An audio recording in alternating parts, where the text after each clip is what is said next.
Hello there, my name is Adam Fielding and welcome to another one of these crazy music making live stream thingers. So if you're here watching during the live stream on Twitch, thanks so much for joining. If you're watching on YouTube, then thanks a lot for watching. And I hope this turns out okay. So I've got a couple of interesting things to show off this week. But I feel like the first thing I should do is kind of explain what I'm going to be doing over the course of the next, hopefully, couple of hours, and what my general plan is and what's going to happen. So first things first, I'm going to show off what's going on in my Reason rack at the moment. So as you can see, it's not a lot. It's completely blank except for the master section. In the master section, I've popped a maximizer in with a bit of an input gain and turned the soft clip on, but that's it. I don't have any mastering chain going on. That's literally it. And that's more, as an emergency thing anyway, just to give the levels a bit of a bump so I'm not mixing everything too hot. So yeah, and to make sure that nothing overloads the output while I'm working on whatever I happen to be working on. So that's that, and that is hooked up from the master section to the audio input on the maximizer, and the audio input goes straight to the hardware output on the hardware interface in Reason. So that's literally the last thing that the audio is hitting in this particular instance. So I've got a document called stream going, so I can save that as I'm going, just in case everything goes horribly wrong, which it hasn't happened so far. Reason tends to be very reliable in that regard. So yes, what am I doing this week? So last week I wrote an entire tune in Reason over the course of a couple of hours or so using nothing but players and matrix devices. So I didn't sequence a single note in the sequencer, and that was a lot of fun. I don't think I've written a tune like that for a good, well, I did a few tunes last month, but it was more of a sort of experimental thing, and it was really cool to try something different during a live stream like that. But this time around, I'm probably going to be using some players, but I'll almost certainly be using the sequencer. I don't fancy doing everything in the rack again. But this time around, I do have a starting point, and that starting point comes in the form of two very, very useful patches that my good friend and partner in crime, Tom Pritchard, sent over before this stream. So if you haven't heard of Tom Pritchard, he is basically he's a synth wizard, and we've worked on a bunch of albums before under the project name Neffel, which is a hardware-based project. But Tom also does a ton of awesome sound design in Reason. In fact, if you have the complex synth in Reason, chances are you've probably heard some of his stuff before. So before I dip into what these patches sound like, I'm just going to play one of his patches from the Complex One factory sound bank. He did some really, really cool generative stuff, which is basically you drop the patch into the rack and it's like it basically writes an ambient track on its own. So this patch is called Anomaly. I'm just going to drop it in, and this is what it sounds like.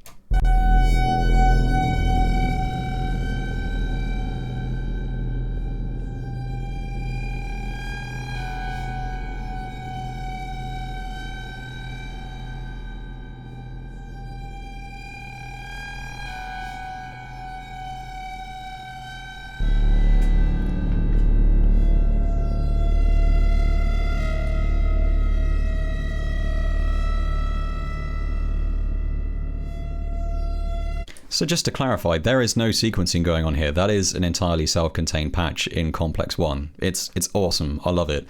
He's got a few other patches like this in the factory sound bank, like The Library, which is... Oops. It's a really nice, atmospheric, sort of playful patch. And he also did another patch called Canada, and I mean the name of it should become apparent if anyone here has listened to Boards of Canada, because I mean there's no prizes for guessing why it's called Canada.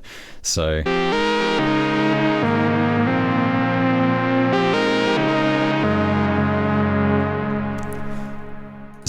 Tom was actually watching my stream last week, and he sent me a message a couple of days later and said, would you be interested in a couple of patches for your next stream? And I was like, yeah, I would.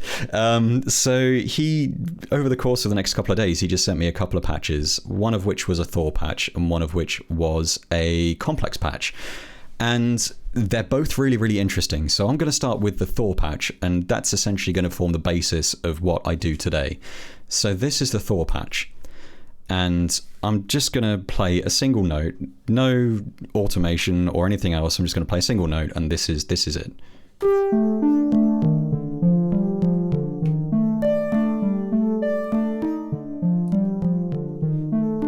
So that's kind of nice. And he also sent me a Echo Bow delay patch, which works really nicely with this. So he said, you know, just use that. And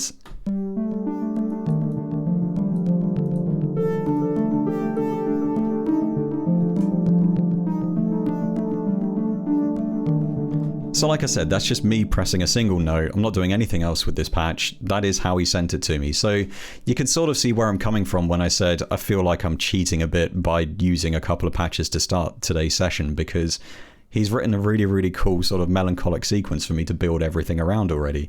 So yeah, so that is that's something else. So I'm going to talk about this patch a little bit first, because I feel like the least I can do, because I'm totally cheating here and this is writing the start of the song for me, is talk about what he's done here, because he's done some really, really interesting stuff with this patch and things that I possibly wouldn't have considered myself. So first things first, you can see it's using one oscillator here, which is it's a wavetable oscillator using sine harmonics. It goes through filter 1, which is bypassed, which then goes through the shaper, which goes into filter 2, goes through the amp section, out into filter 3, and then it's spat through a little chorus and comes out. So that's all very straightforward. Nothing particularly revolutionary here. One oscillator, 2 filters, although one of those filters is completely open. I'll get to that in a second. But it's what's happening in between, which is really interesting. So for a start, filter 3, that's completely open. Why on earth is there a completely open filter at the end of this effects chain?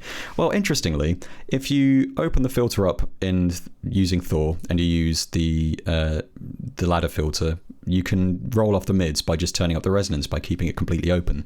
So there's nothing's actually affecting this or modulating the filter. It's just the resonance is scooping the mids. So if I turn the resonance down,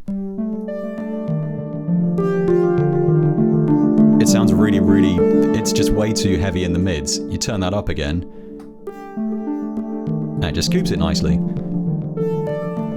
So that's something I probably wouldn't have thought of doing myself. I mean, it's something you could do with an EQ afterwards, that kind of thing, but I think there's something very elegant about getting the sound right in one patch. So with the sine harmonics wavetable that's being used here, there is an LFO which is modulating the position of the wavetable, and that LFO is LFO1. So if I play it and I turn up the speed of LFO1,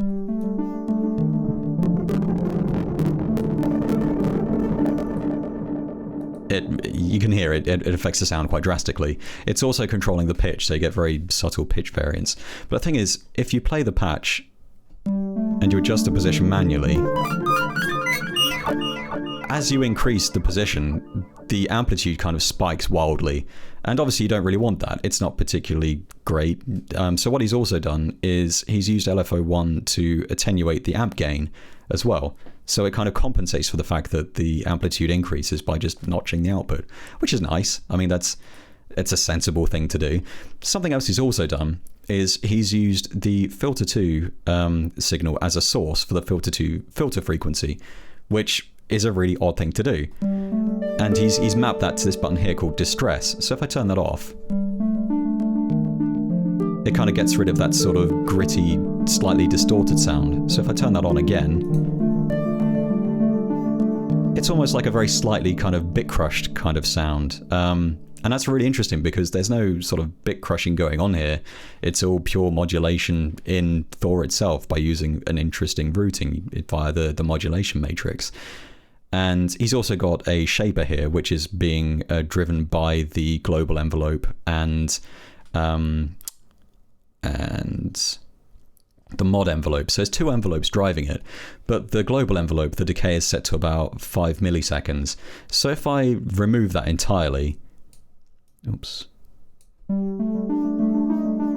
it gets rid of that kind of pop attack. So if I turn it back up again, you'll hear the pop. It's like a very short pop at the start of each note, so it kind of gives it that sort of slight it's just a nice little semi-transient hit almost. I really like that. I like those little subtle touches that make it sound like something that's being played.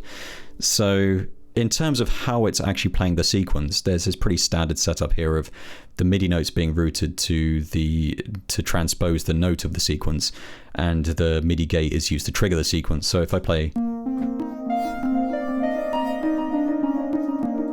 So the sequence is transposed based on the note I'm playing. So because it starts on C3, it's transposed from that depending on what I'm playing. So if I play C3, the first note will be C3. If I play D sharp 3, be D sharp 3, and so on and so forth. So that's a pretty standard setup. So if you want to start messing around with sequencing stuff in Thor, there's quite a few patches like this in the factory sound bank that are sequenced. And he's also set the sequencer mode to pendulum, so it'll play forward and then backwards and forwards and backwards. So this 8-step pattern becomes 8, 9, 10, 11, 12, 13, 14, 15, and then what's 14, then goes back again. So you end up with this kind of slight rhythmic variation when it's playing, which is interesting.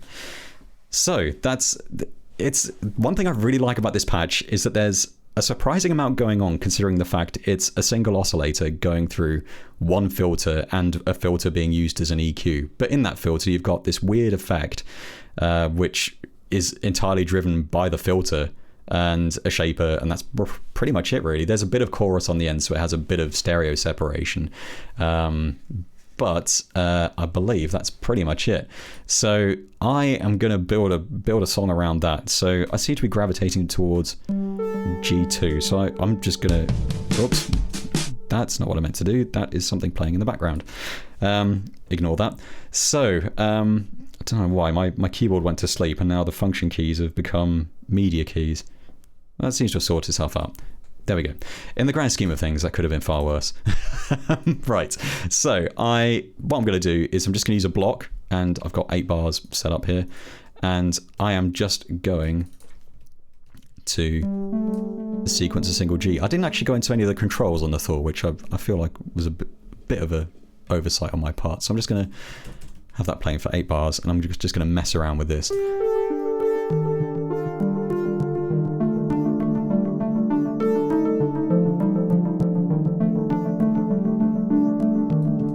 So rotary 1 is used to control the mod envelope amount on the shaper here. So as I turn that up, it affects the shape. It's kind of a subtle change.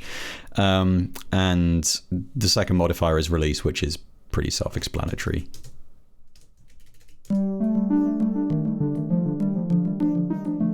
So it kind of shortens the notes. And I imagine I'll be playing with those a bit as it goes on. I think the mod wheel closes the filter. Yeah. So yeah, so actually filter 3 does have a purpose, at least I think it is filter 3 that's just mapped to the mod wheel. So yeah, so that already I've got a nice place to start with this track.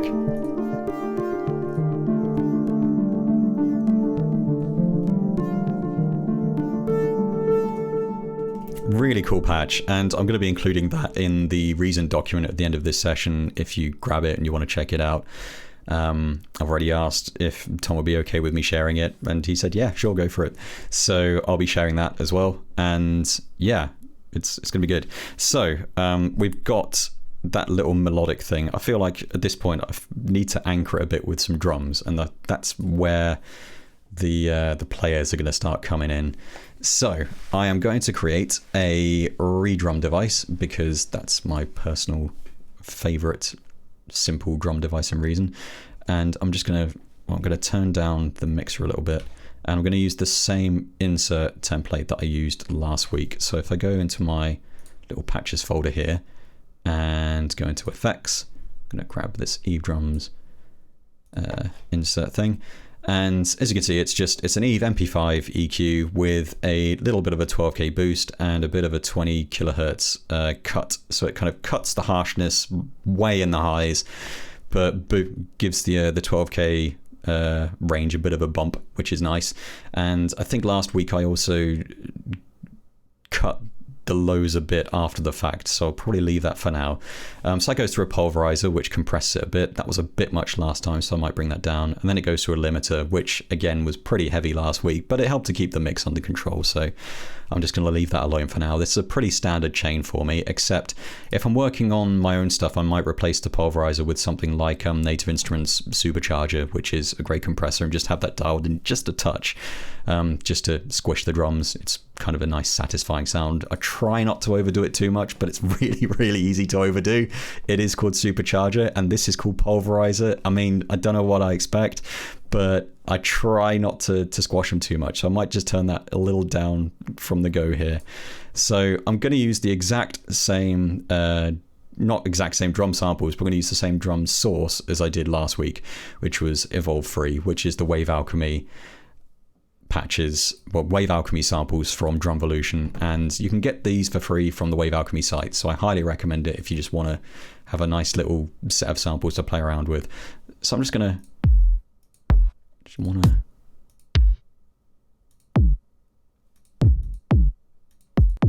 I don't want something, yeah, I think that's right. I don't want anything too overwhelming. I just want something that's got a bit of a kick. So I just want to, there we go. So we've got a kick. Let's have a snare. Gonna have to go into the snares folder. That generally helps. Electronic snare. So I feel like I want something short and snappy. That's a potential. And that's a bit excessive, I feel. That'll do. It's just short and to the point. I can always embellish it or change it later down the road. So further down the road, later on, whatever. So what I'm going to do now is I am just going to create a beat map, because that worked really nicely last week and it was fun. So I'm just going to spawn XY and run it.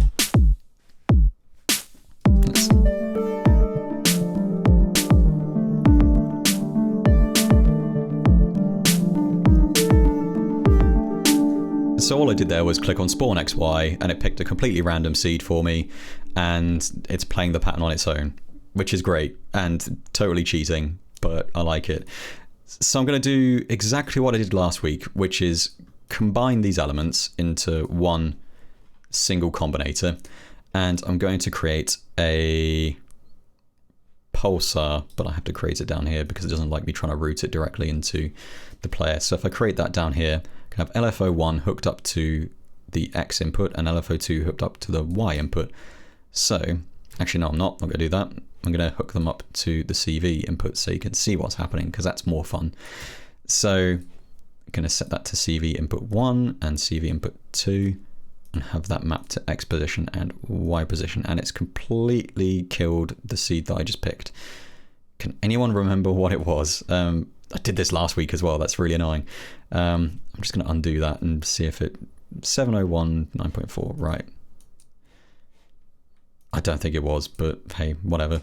So I'm going to say the minimum's about 7 and the maximum's about 8, 9, and let's have 9 and 10 on the y-axis. So now if I turn on LFO2, you should see that wobbling about all over the place because it's really, really fast at the moment. I'm going to turn down the rate on both of these, so it's a slower movement over time.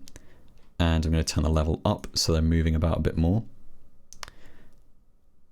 And there we go. Now I'm going to map LFO1 level to rotary 1. I'm going to map LFO2 level to rotary 1. So as I turn up this knob on the combinator, you should start seeing more drastic changes in the beat map. If I turn it down, it will stay static, which is nice. So it means I can introduce variations as the track goes on by just automating that one encoder, which is useful. So if I just play that, I'm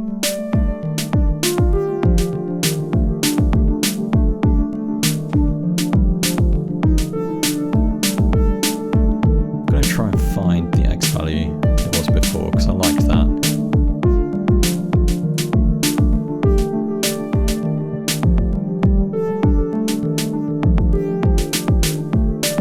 I'm just going to hit the spawn XY button again, see what happens.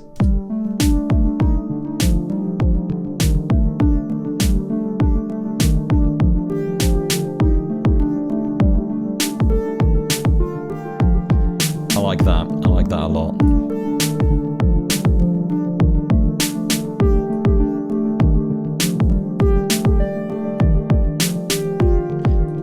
So what I've done here is I've changed the CV in values here to reflect roughly what that new value I've just specified is on the beat map. So if I turn that encoder up,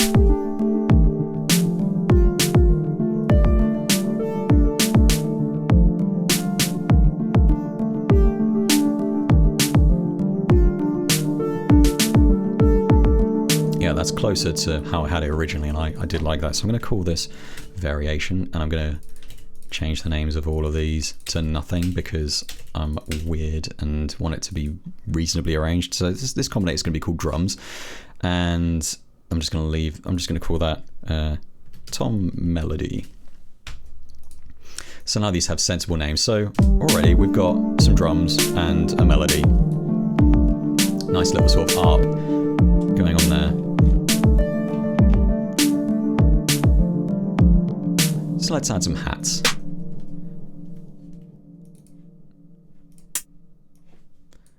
It just happened to be the first hat I picked, and I quite like the sound of it, so I'm gonna roll with that.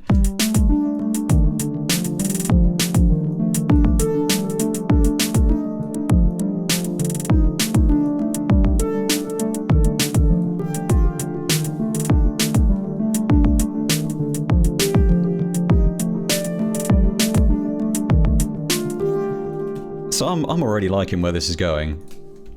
Again, feel like I'm cheating because I haven't actually written anything yet. I've just literally played G2. That's all I'm doing now. So I feel like I should probably stop cheating and do some damn work of my own. So earlier on today, there was a thread on the Reason Talk forums where someone put out a question saying, rack extension developers, what's your favorite rack extension that you've developed? And Blamsoft came back and said, Viking VK2. We learned a lot from our previous devices, and that's my favorite. And I've realized I hadn't actually used VK2 in ages, so I'm going to use that now. And so Blamsoft VK2.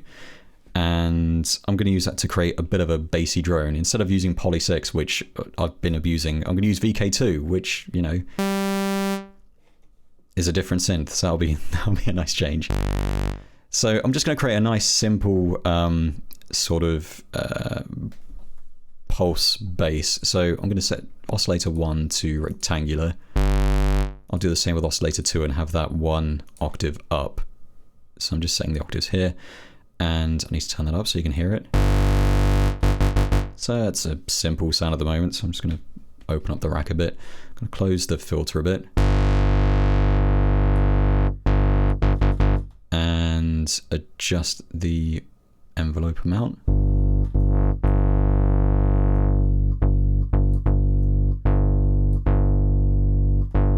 So that's a pretty solid bread and butter bass sound, but it's time for a bit of modulation just to give it a bit of life. So I'm going to route LFO1 to the higher octave. So that should adjust the pitch. Way too much, so I'm going to turn that down a bit. In fact, I'm going to turn it down as low as I can get it, so it's 0.8%.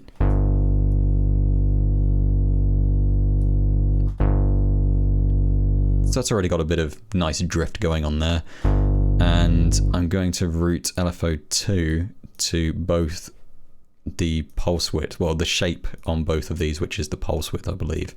So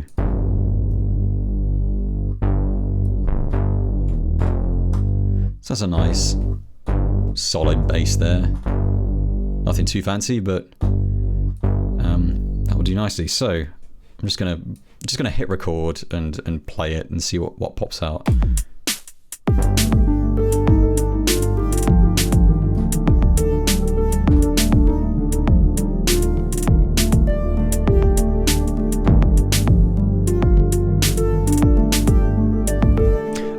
The weird rhythm is sort of throwing me off a bit. I might actually have to turn the metronome on, or I could turn the variation down. That would do it as well. I'm just going to turn the click on.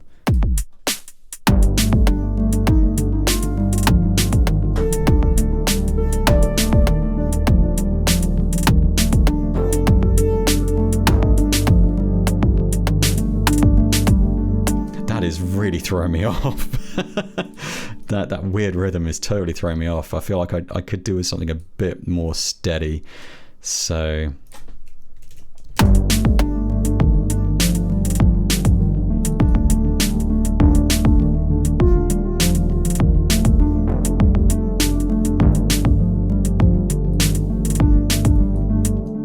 right, okay, I'm just gonna cheat and copy and paste that.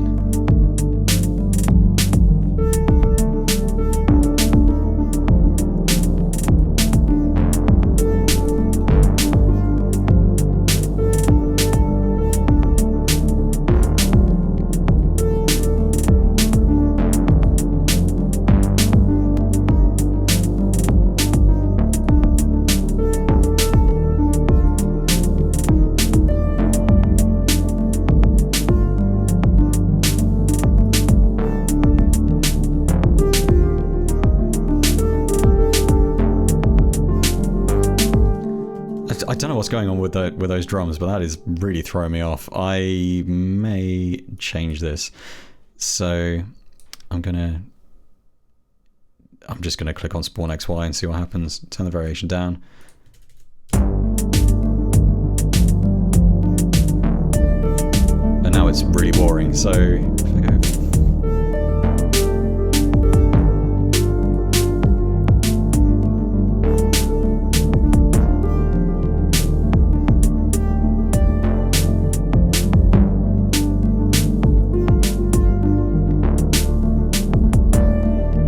that's got enough weird variety going on that it could work. So it's 4.7, 5.4, 4.7, 5.4, right. So it also doesn't help that I'm doing this, controlling the beat map in a really odd sort of way. As someone said, this is great, ad. Thanks. So I'm going to keep those changes reasonably simple. So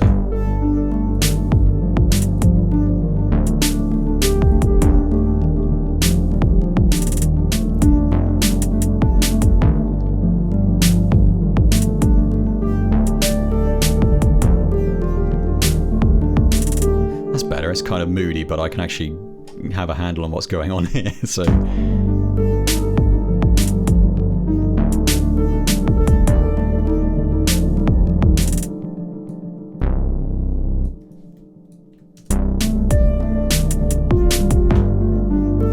cool, right. I feel like I want to give the drum something else. What I'm going to do is I'm going to do what I did last week, which was, well, I'm going to move the bass to its own column here and call that bass, and everything else has got sensible names. I'm going to create an instance of my favorite Roy Does 2. In fact, I'm just going to go into my patches folder and do it like this. So I'm going to create an instance of Roy Does, which is a reactor ensemble. I'm going to turn it down so it doesn't deafen me.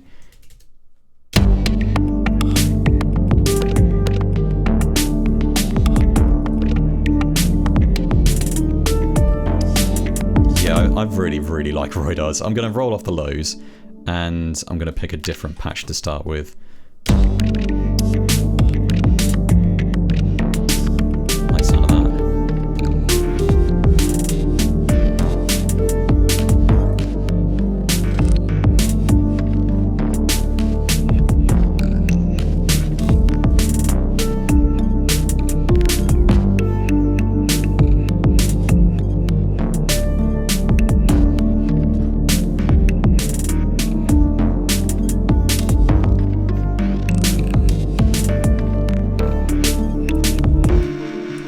So I was going to tweak that, and I still might.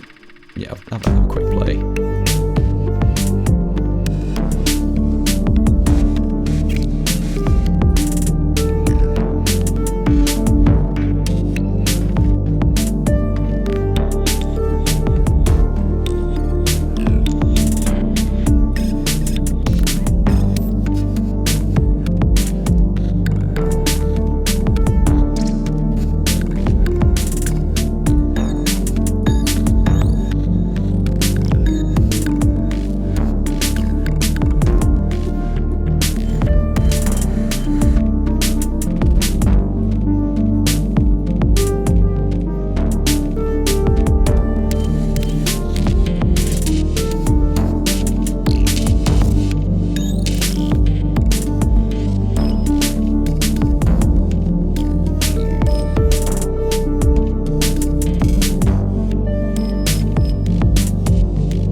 that alone for now, I think. And I'm going to do something very similar to what I did last week, which is to just...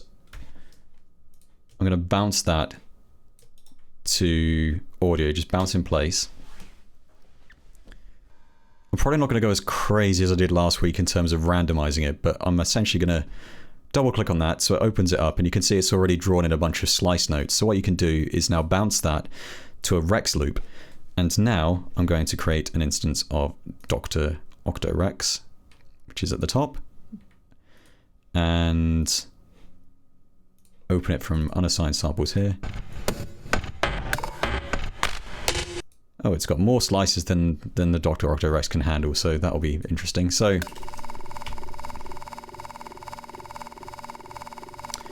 yeah, it's another reason I don't like to keep using Reactor, is because it just keeps triggering stuff as I'm messing around in the rack, which is slightly irritating. So I'm just going to copy that loop to the track, and I'm just going to use 4 bars.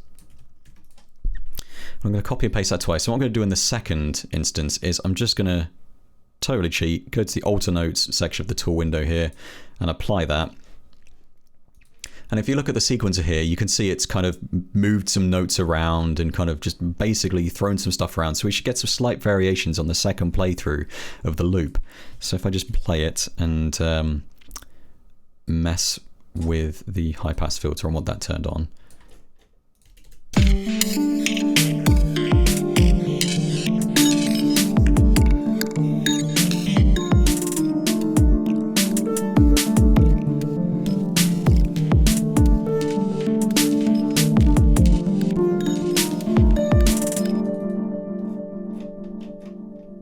What did I do with the bass? Did I undo that or something? How odd. How very strange. Have I just accidentally deleted the bass line? Well, it's a good thing I can sort of remember it.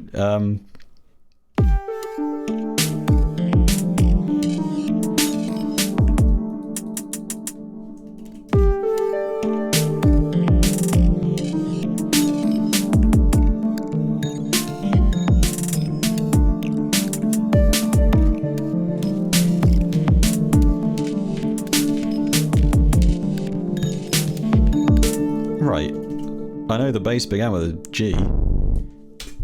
I'm going to rewatch this and realise I did something really stupid in accidentally deleting the bass line. But anyway. I think it went...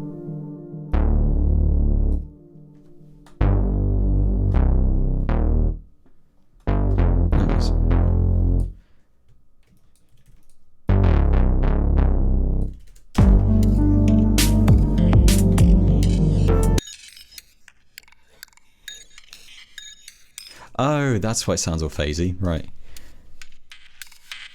Pro tip, if you're using the Dr. Octorex and you're writing custom sequence parts, disable loop playback so you don't end up with the same thing playing back twice and it sounds horrible and phasey and ridiculous. So, I was wondering...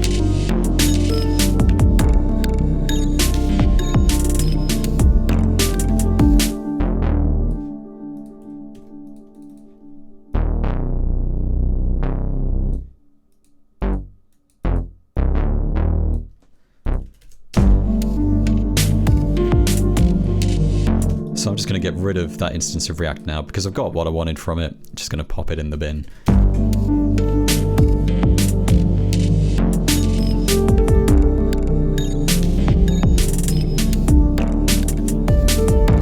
So I'm going to do something very similar to what I did last week as well, which is I'm taking the kick from audio output 1 of the redrum and I'm going to split that into this merger here along with the drum, the redrum stereo output.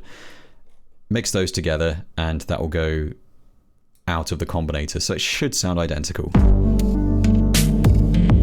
Except now I can split that kick into a separate channel. So what I'm going to do is put that into the dynamics input of the bass channel. Just hook that up. And now if I head over to the mixer,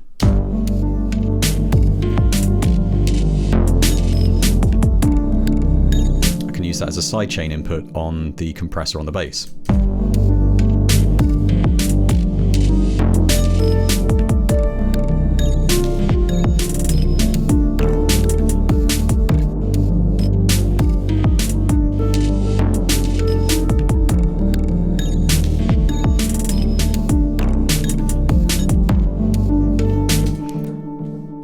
I've realised I've been doing all this stuff and I haven't showed you the other patch that Tom sent me over. So I'm going to do that right now and we'll see if I can do something with it. So this patch is called Warm Poly, and we're going to put that into what's now become my synths column in the rack. And it's a combinator, as you can see. And this probably looks quite daunting at first glance, but actually it's reasonably straightforward. I'm going to break it down. So this is a series of 6 complex instances, but each instance is the same. Now, you may be aware that complex 1 it's a monophonic synth, but what Tom's done is he's made a polyphonic synth using 6 instances and Blamsoft's distributor. And what distributor does is it takes incoming notes and spits out the note CV values on separate channels. So it will split the first instance out on 1, so it should play on 1 here, and then on 2, and then on 3. So what Tom's done here, and via the useful distributor by Blamsoft, is he's created a 6-voice polyphonic patch from a monophonic synth, which is really, really, really neat. And you can do that with any monophonic synth in Reason if you use distributor. It's a really useful tool. I think it comes with several bundles by Blamsoft. It's really, really, really useful. So there's also a bunch of other stuff going on here, like there's a couple of grain delays via the Ubic G, which is great. There's a bit of DR1 reverb going on here. So it's essentially a self-contained patch. It sounds lovely. I went a bit into why I'm not using aux sends a huge amount these days, and this patch will be no different. It will mostly be insert effects. So that's essentially putting effects after the instance of the instrument rather than as a separate effect that's applied on top of what's there. So I'm not going to go massively into what the difference is between inserts and aux sends. If you're interested, I'd highly recommend looking up the differences. But I tend to use inserts now because it makes printing stems way, way easier. So it's just more straightforward if I do it that way. And I have certain tools that I rely on, like reverb and delay stuff now. So that's that. So anyway, this is entirely self-contained. I'm going to have a look at the complex patch. What I'm going to do is I'm just going to copy it. I'm going to copy the patch and create an instance of complex outside. So that's complex 1. Paste that, and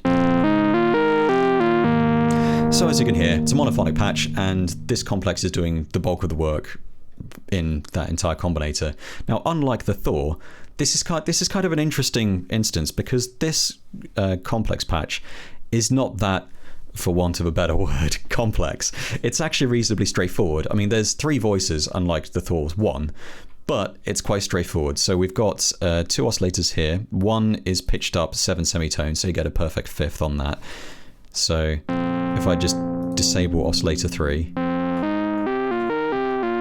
that's oscillators 1 and 2. If I bring back oscillator 3, that's tuned down 7 semitones, so you get a perfect 4th on that, but an octave down. Now what Tom's done here is he's actually used the noise output, he's routed that to the filter drive. So that kind of introduces this kind of clicking sort of sound. So if I turn that down, if I turn it up,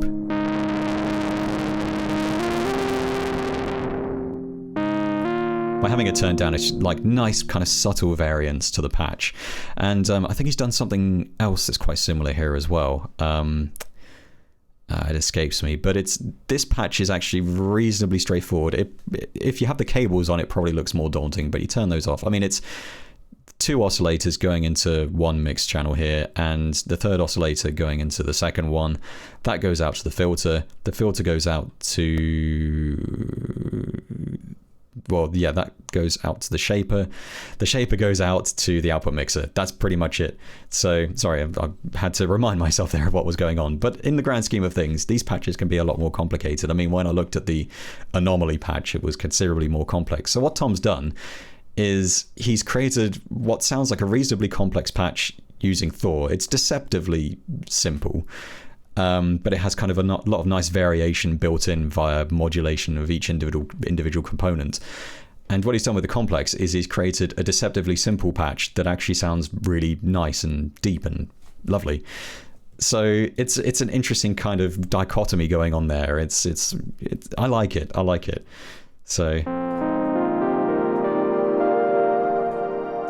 So you can hear that Ubik G going on, which is kind of adding those grain delays as well.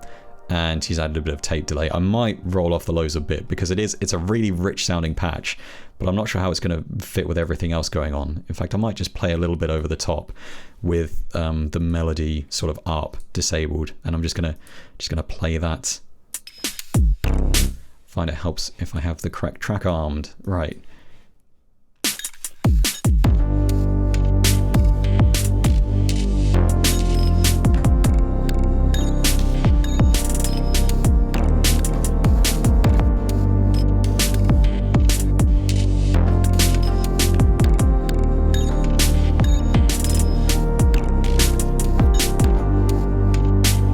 Once again, that rhythm has totally thrown me off, so I'm going to add a bit of a click.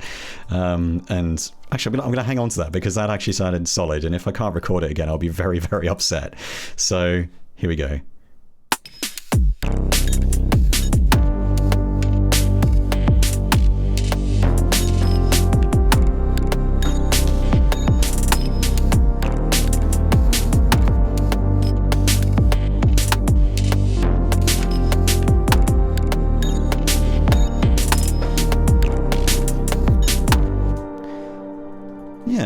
I'm going to stick with that. I might quantize that because it kind of went wobbly towards the end. I think it worked at the start. I'll just play it and see how it sounds.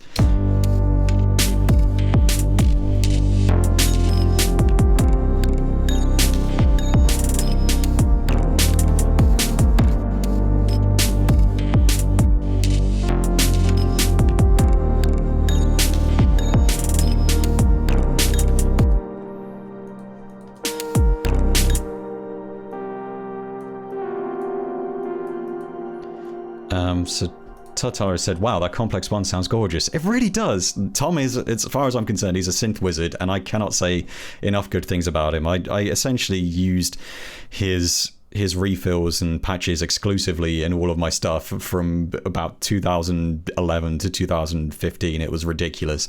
I had to essentially force myself to wean myself off of his patches because they're just really good, and I was kind of I feel like I was losing a bit of my own self in what I was writing because I was relying so heavily on his patches, which is an interesting problem to have. His patches were too good. It's lovely. So I'm just going to play this and see if anything needs quantizing or fixing. I'd like to leave it kind of semi-loose if I can, because I quite like it not being bang on the click.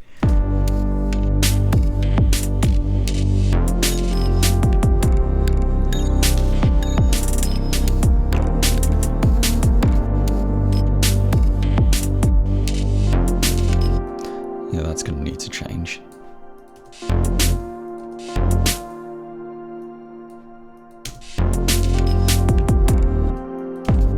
Now I'm thinking that bass needs to come forward. Actually, no, I like that. Yeah, I'm going to leave that as it is.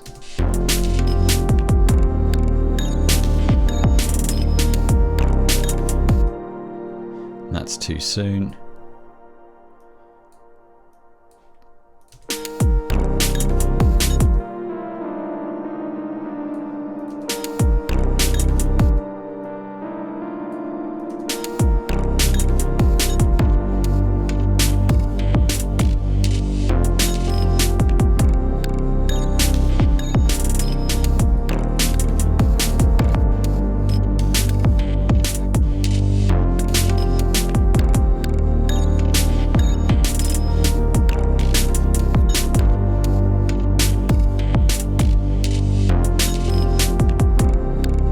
Very odd going on with the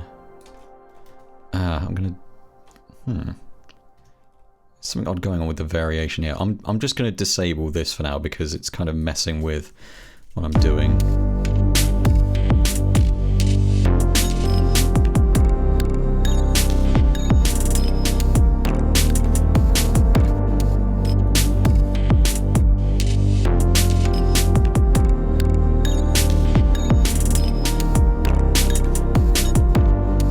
Yeah, I like that. I like that. That's a good start. I feel like with the melody I might be a bit confused, but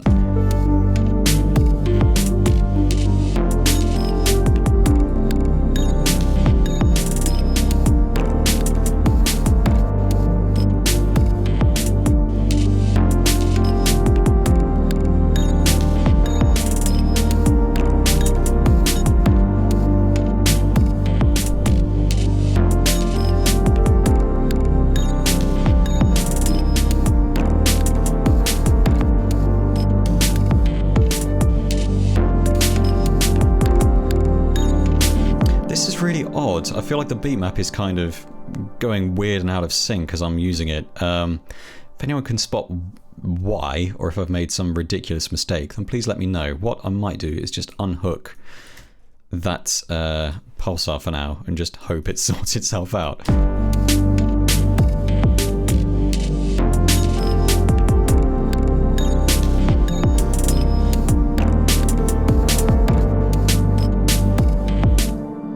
I'll just turn that down.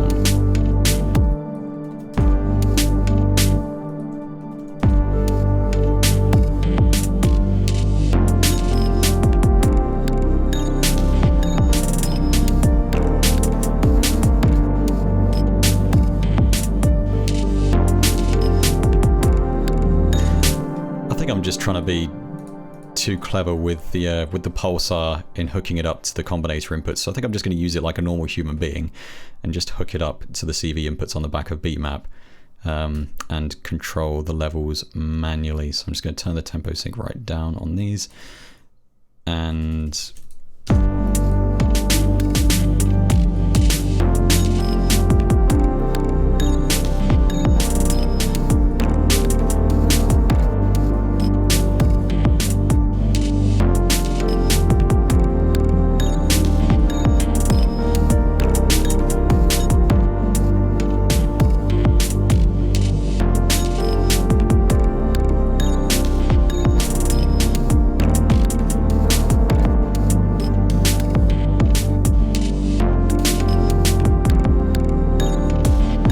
variation totally kills it. I'm just not going to bother with that anymore. I'm just going to automate the densities instead, because I feel like the variation is just killing this.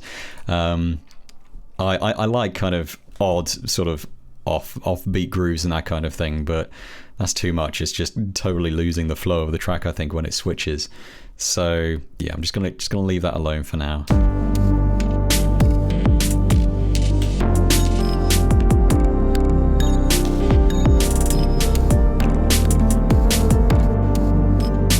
So now I'm going to add some kind of percussion as well. So that's on channel 7. So I'm going to go into the percussion folder, and that'll do. Just a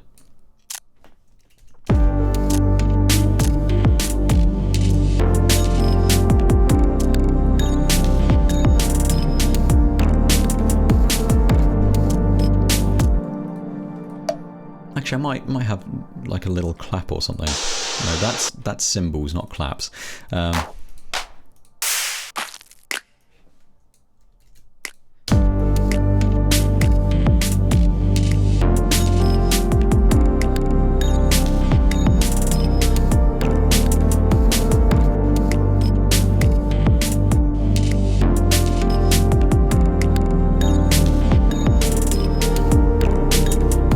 Yeah, I do think there's too much going on with both of those playing at the same time, but I do really like them both. So I'm just going to mute that for now.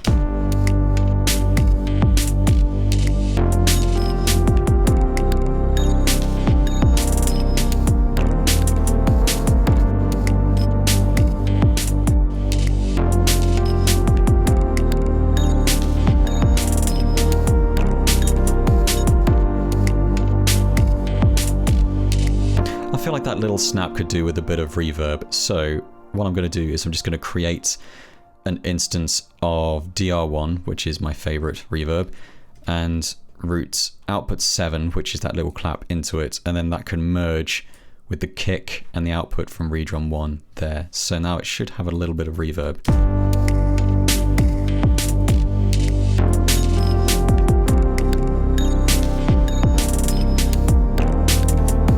Yeah, a little bit of reverb, that's always the trick.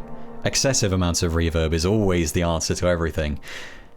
Absolutely loving this so far. Oh, thank you. I'm really glad it's turning out well. Again, I feel like I can't really take a huge amount of credit so far because Tom's basically written half of it. Reason's written the drums. Roydos has been doing the glitchy beats. I did the bass line and I did that little poly melody, I guess. So...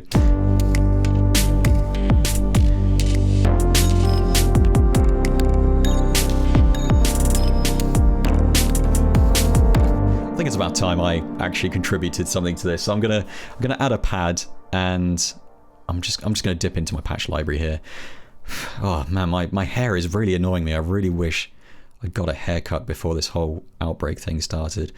I imagine there's probably several other people in the same boat. In the grand scheme of things, could be worse. So, right, I'm going to grab some sort of ambient thing, Atmos thing. That sounds good. Let's grab that. And, oh, that's an expanse. I love dropping things into the rack and forgetting what kind of synth it is. So I'm just gonna play with it. And Fiery Biscuit says, mate, I needed a haircut before Christmas. I'm full caveman right now. I feel you. I feel like that's going to be me in a couple of months or a couple of weeks. I'm always slightly afraid that when I go for a run or whatever, that people are going to start reporting, Yeti sightings or that kind of thing. So anyway, what does this sound like? Okay, that's a good one. I'm gonna see what comes out there. Yeah, I'm just gonna play some stuff and see what happens.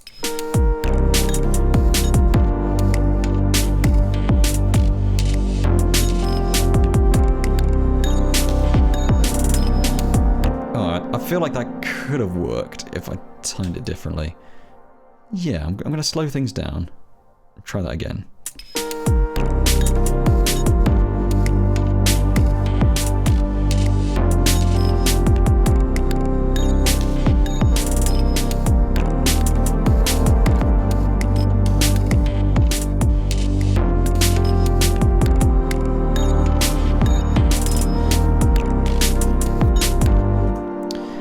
I think I'm just gonna have to bounce this beat map in a second because I'm just getting rid of that pulsar.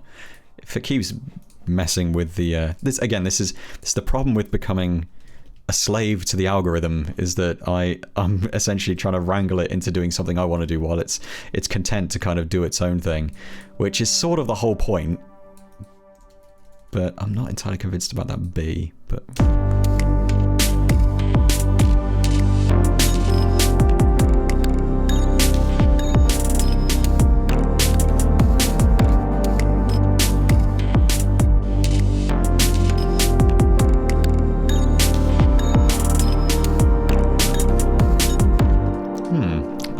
I kind of like that. I'm gonna open that up to the floor, I think. I quite like that pad sequence. I'm just gonna play it soloed with the drums apparently, while I tidy up the track names.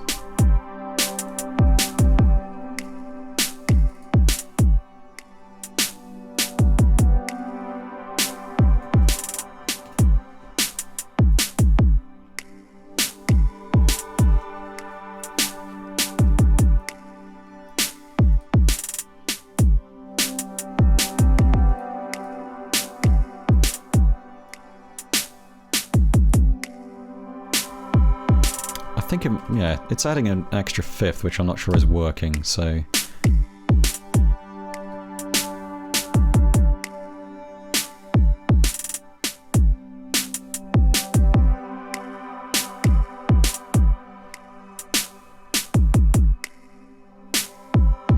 Alright.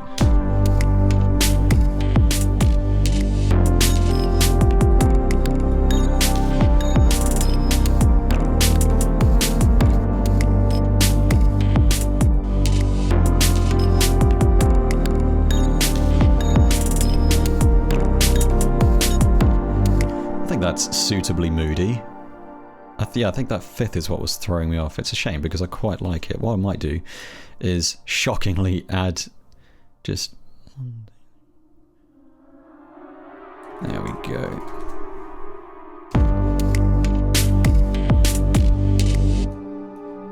Well, that's wrong.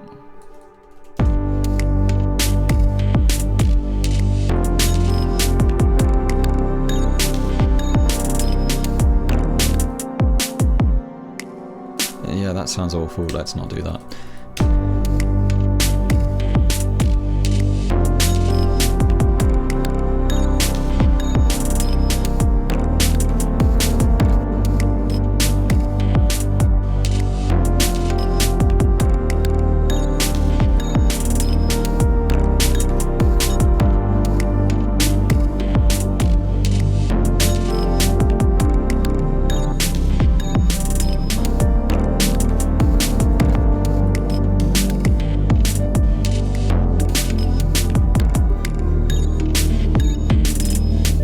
Okay, so that's got nothing to do with me having a pulsar there. It's just the beat map likes to mess with things after a while. So I think what I'll do is I will just send that to track and stop using the player.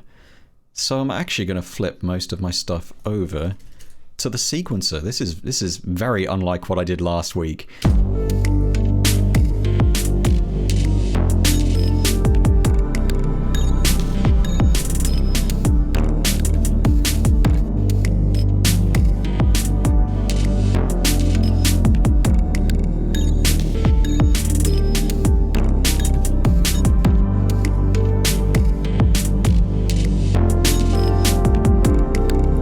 Said, would the B not sound better on the last B as opposed to the third? I don't know. Let's find out. Right. So let's get rid of that. Let's pop that down a note.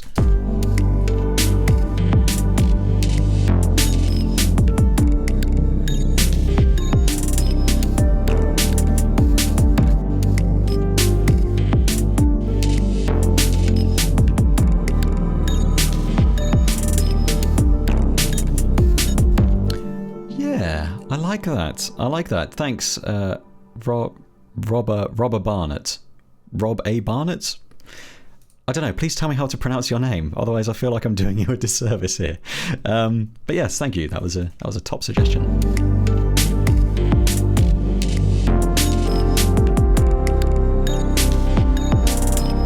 Rob. Thank you, Rob.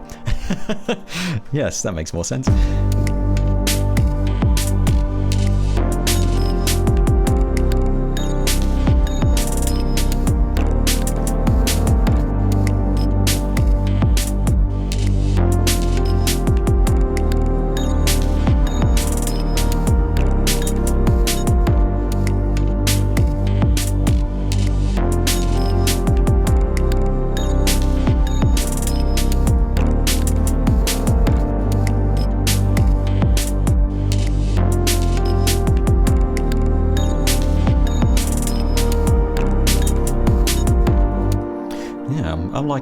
I'm liking that this is sounding quite dark.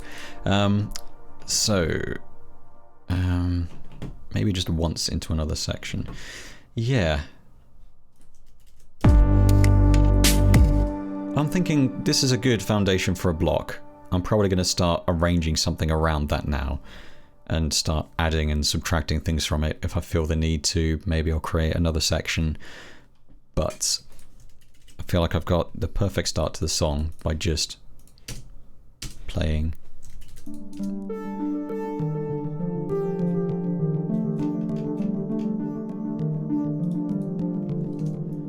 I can just use the mod wheel to have the filter open up.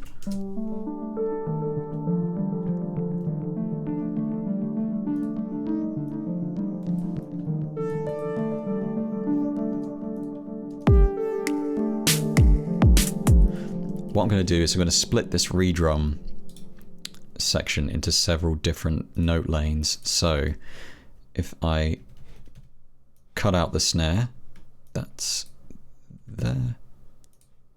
Rhymey. Put that on a separate channel. Do the same with that.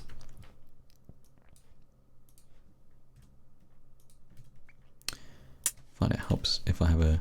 There we go. And I'll do the same with that little clap as well.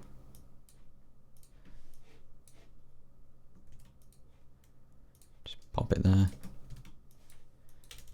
And there we go. So now what I can do back in the song view is just mute the other lanes.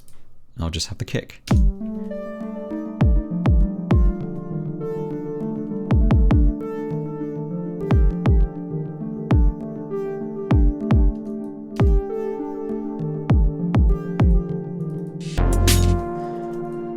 I might just use that as a basis because that sounds a little off kilter on its own,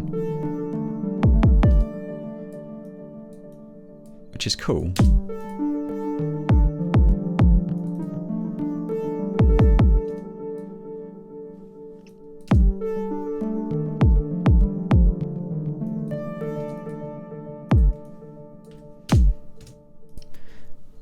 So I can introduce the bass after that. And just generally start messing around. So, given that I'm using a Ubik G here, I might introduce an instance of Ubik G as an aux send, and I might use that to just add some weird grain echoes. So there's a handy patch here called grain echo, which I'm going to use here. I'm going to apply that to the melody and see what happens. It's going to turn iteration up.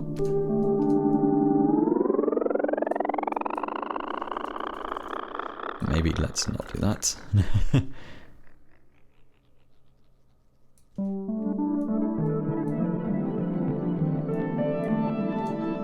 I mean, it's a cool effect, but it's totally inappropriate here.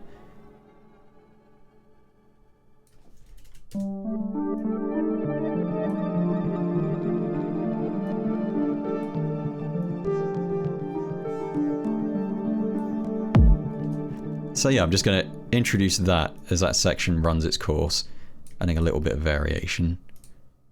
Also, Ubik G is really awesome. I can recommend that.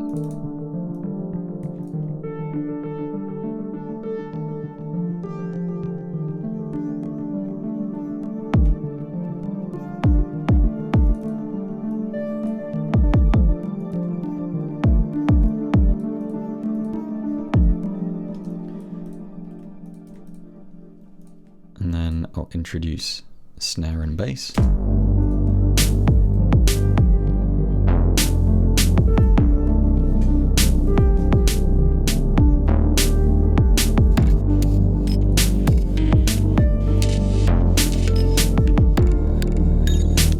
might have that glitch loop filter in over the course of that section as well.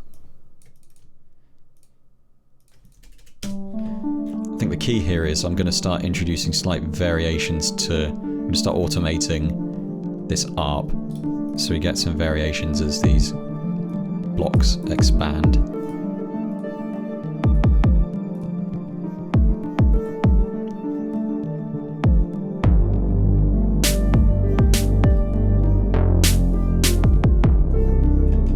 I'm going to do the same with the bass as well.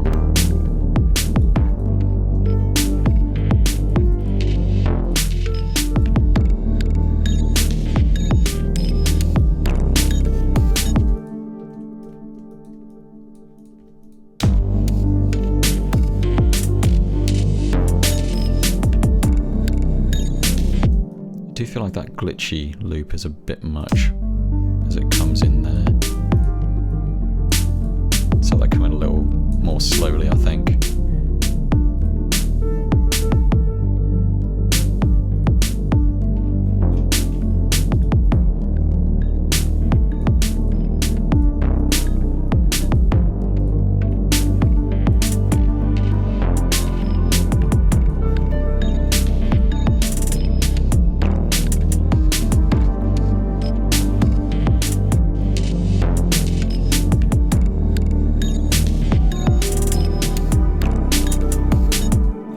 Yeah, I want that pad to fade in a little bit as well.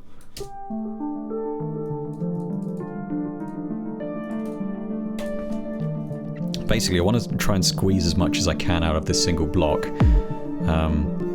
for the sake of actually getting this tune done today. So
introduce some kind of element there, then have it drop into that nice poly patch, because I think that'll sound really nice.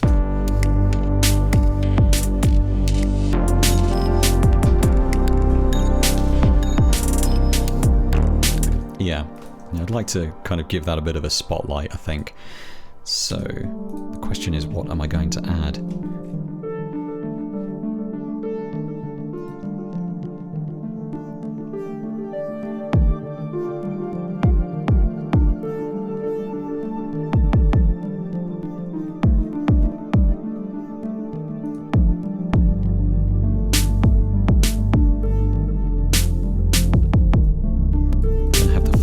Open up during that section as well before everything kind of comes down.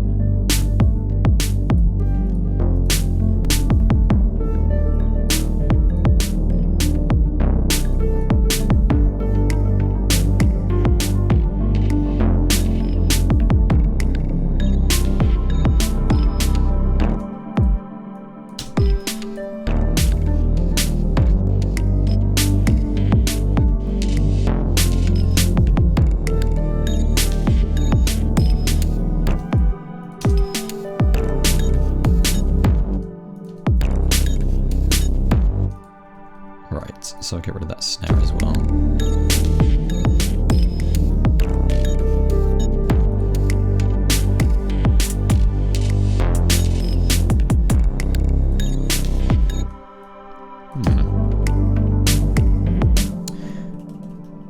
Right, just thinking, where do I go from here?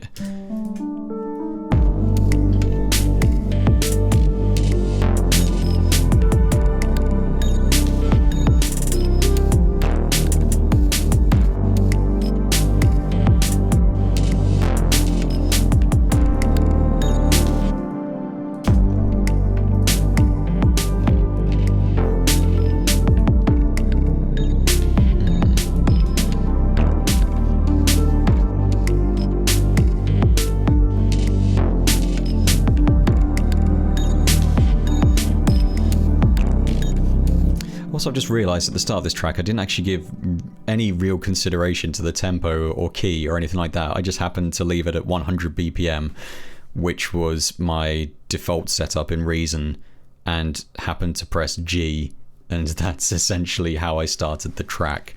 So maybe in future I will actually give some thought into what key or tempo I'm going to be using, but that day is not today. So I am going to add something, but I don't quite know what yet. So I'm going to dip into my patch library and let's have some keys. Actually, no, we're about to have some keys. Let's have some kind of pad type thing. Dream's End. That sounds bleak. Let's have that. Oh, it's a PX7. It's been a while since I used that. Ah, that gives me an idea.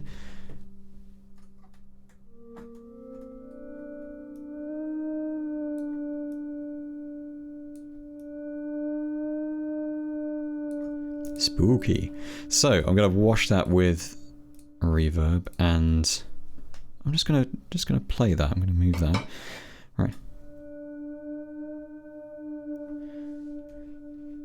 And let's wash that a bit more.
realised I had that poly patch playing this entire time, which was kind of throwing me off.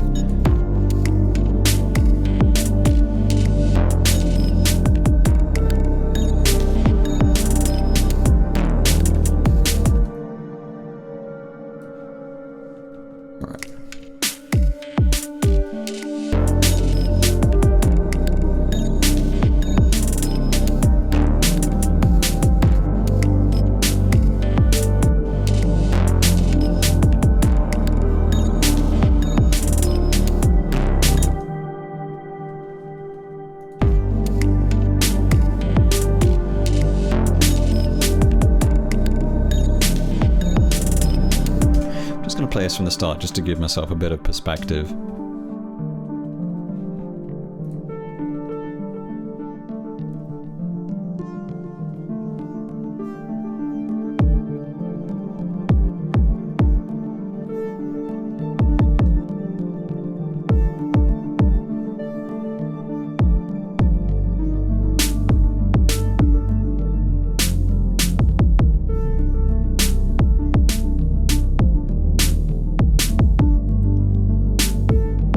I do quite like those sort of off-kilter kicks.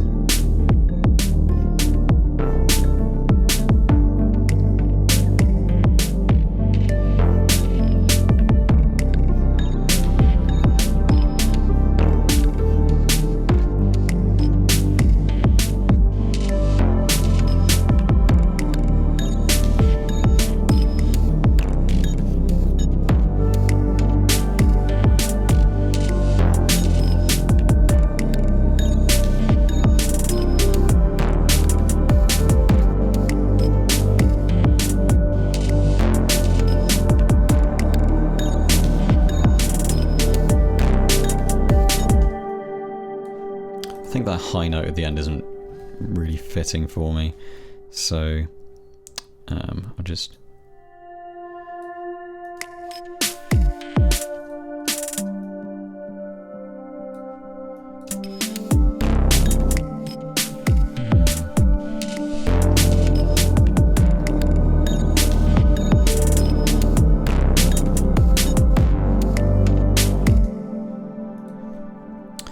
So I think what I'll do here is I'm going to have some kind of transitional element, and I'm going to bring in that poly patch while filtering out the melody here as well.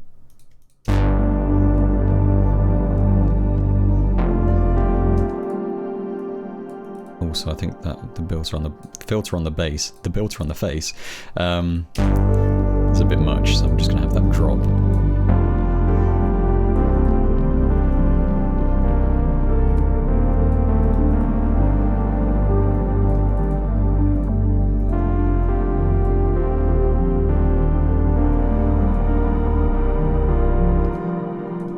The pad filter out as well. I just want to give those complex keys a bit of space.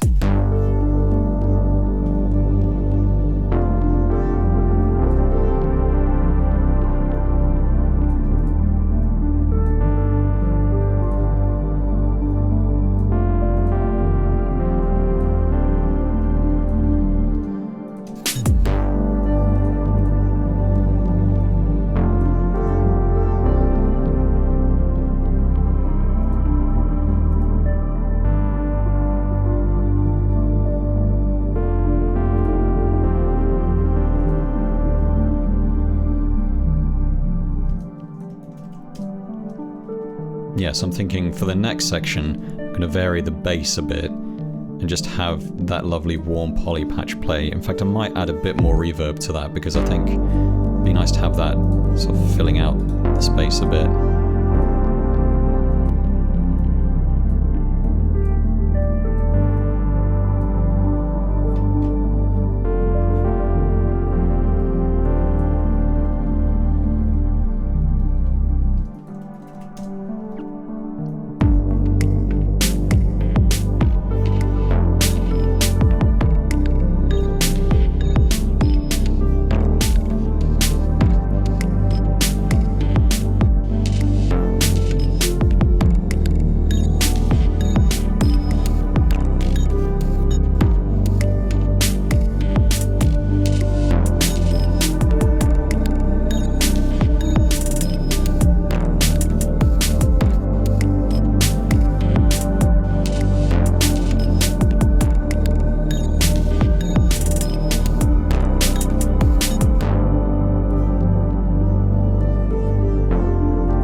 filter on that bass to drop more quickly, I think. So just have it drop down there. I am going to introduce some kind of transitional element here as well, whether that's like a delay wash or something. I'm undecided. I think on this melody here would be ideal. So, well, I'm going to do two things. I'm going to introduce an echo on this. So that's a ping pong. Have I actually used any delay myself in this track? I don't think I have. It's all been reverb and delay provided by Tom. So, yeah, it's about time I threw a delay on here. So...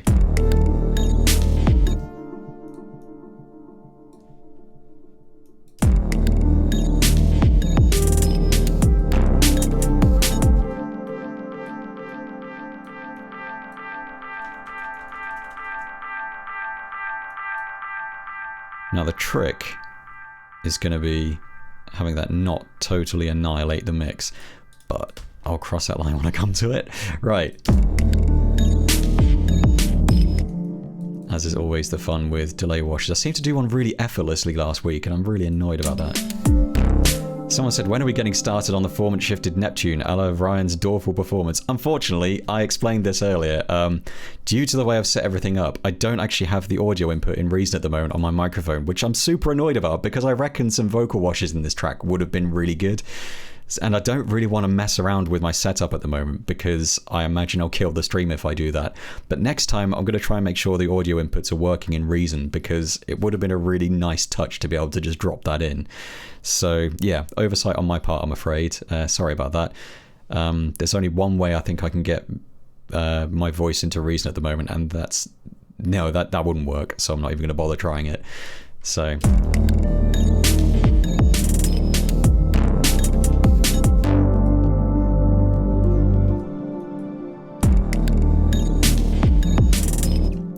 So I'm just going to crank up the feedback on that.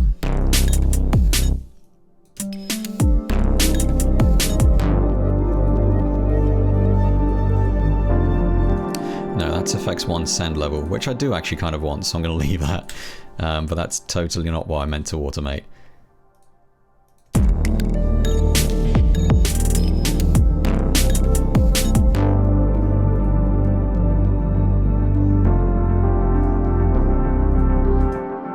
Definitely want that to come in soon. Sooner than it is at the moment.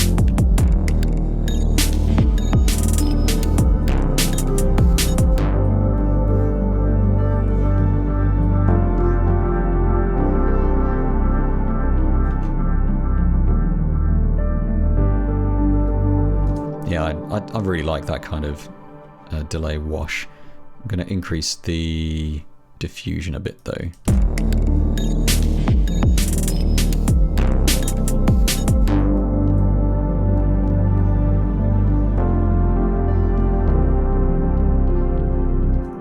Killed it, great.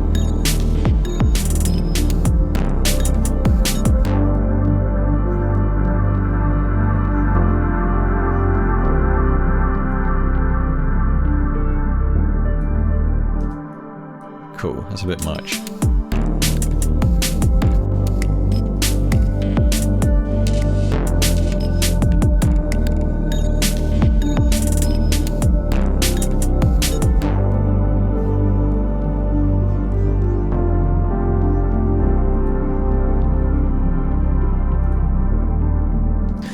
Okay, I've spent enough time messing around with that. What I'm going to do now is introduce something I like to do in my own music, and I can't remember if I've showed off this little trick before, but basically I'm going to go into my custom sample folder, and I'm going to go into the Foley folder. And this is just basically a bunch of random stuff I've recorded around the house. I do have a bunch of other stuff, but this is the most useful stuff that I tend to repeatedly use. So you've got the weird sound of some keys rattling.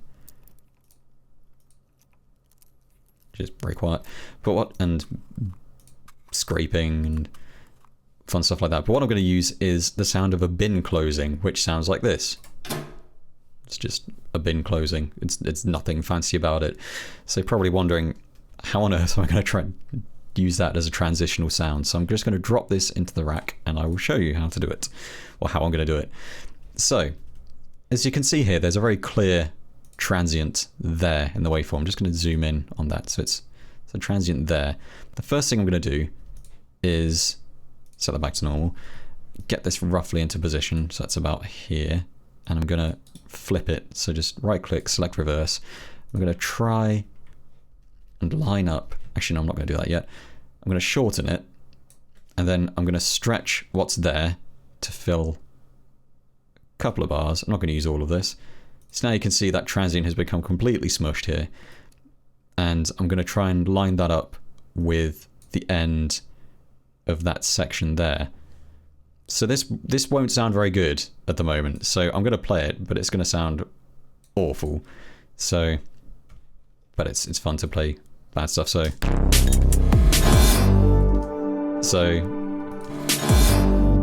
that's not particularly great at the moment.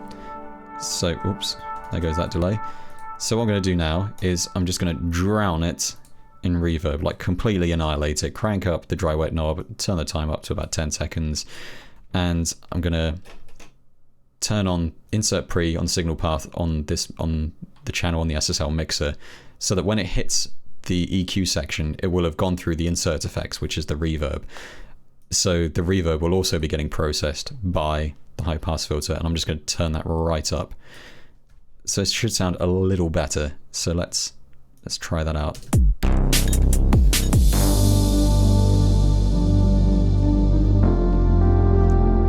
So it's just like a little kind of reverse cymbal kind of thing. So I'm just going to play that in context.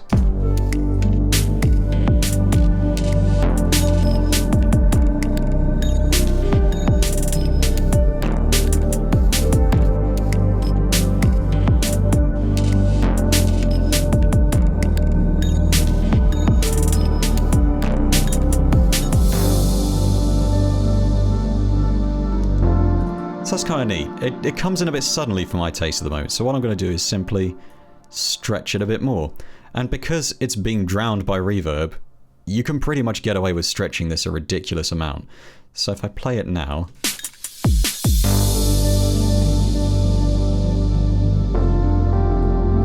Just to remind you, this is what it sounded like originally. The sound of a bin closing. And now it sounds like this.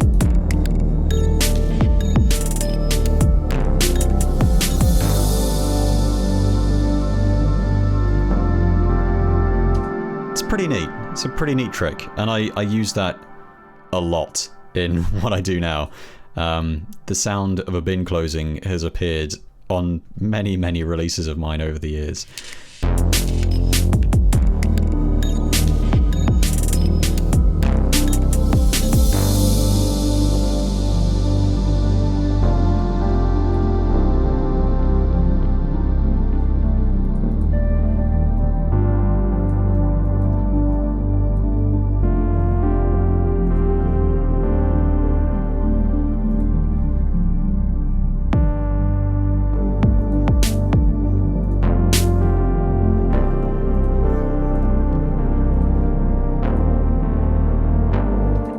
So yeah, I'm going to vary the bass part here and possibly create another block and just have that play with the complex patch.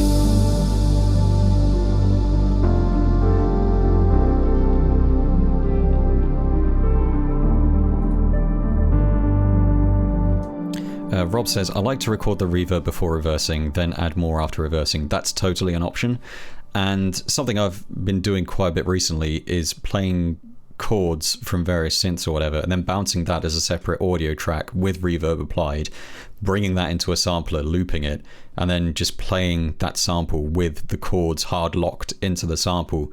You can get some really interesting results that way, because you're essentially playing chords that are locked to the sample, but stuff that you might not necessarily have played yourself, especially when you start playing chords. It's just a really interesting way of working. I definitely recommend just trying it out. It's just a neat little trick.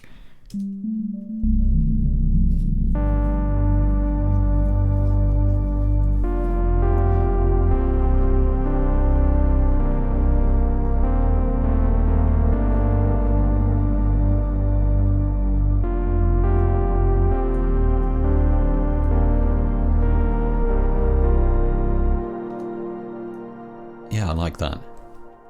So I am going to create a separate block for that. I'm going to kill that, create a separate block, and just change the bass here, I think. Just change it up. So I'm probably going to use the same notes.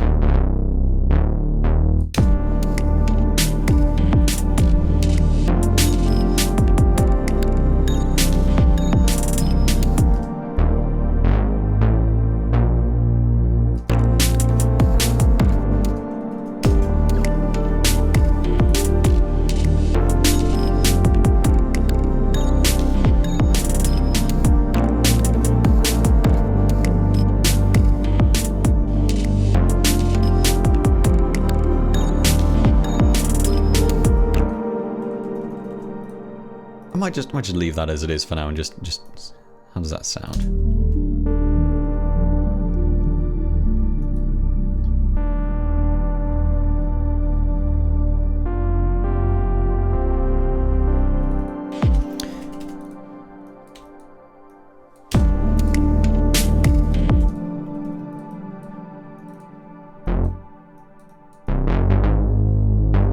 So it's just slight variation. I'm not changing too much here.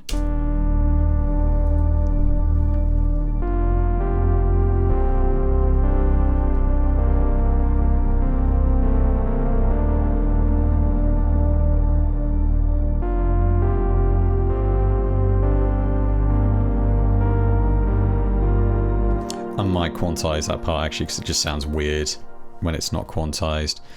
What I'll do is I'll copy and paste it with and without quantization so I can still mess around with it if I want. And I'm going to do the same in block 1. Just have that, paste it into block 1.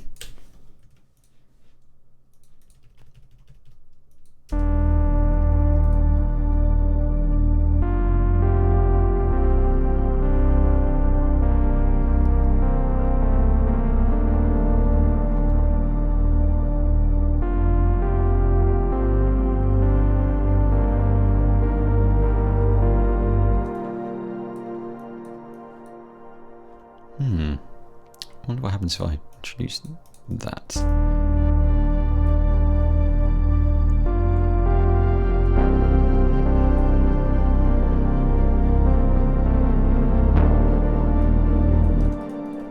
Yeah, I'm going to introduce that with the drums over the next section.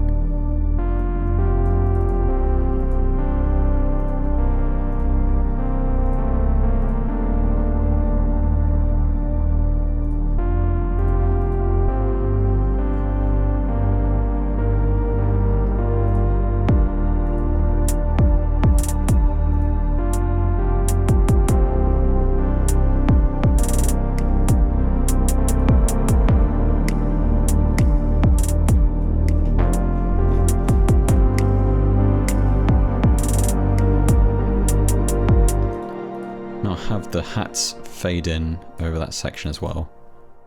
I might play this from the start in a second just so I have a bit of perspective of what I'm actually doing here.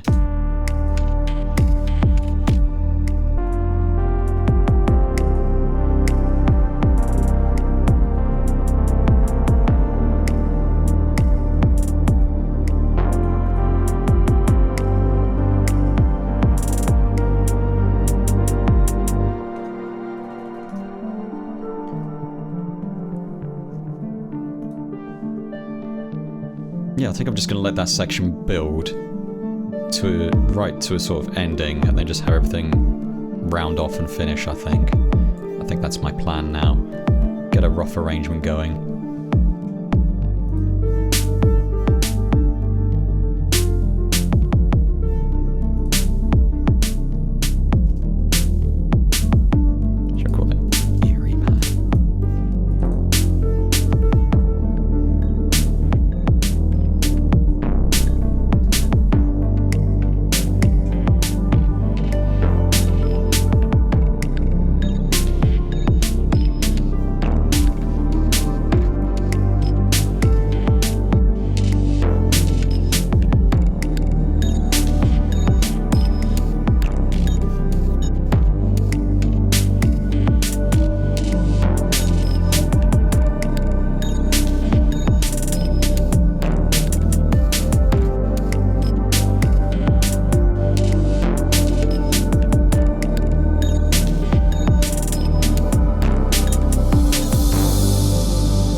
those keys come in a little too suddenly, so I'm just going to adjust the filter so they come in.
Yeah, now I think I'll go back into the main section for that.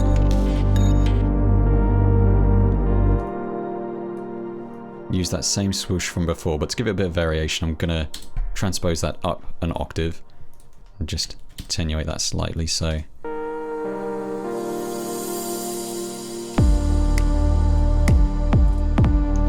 Yeah, I'm gonna get a rough arrangement going and then I'm gonna start embellishing it, I think. That seems like a sensible thing to do.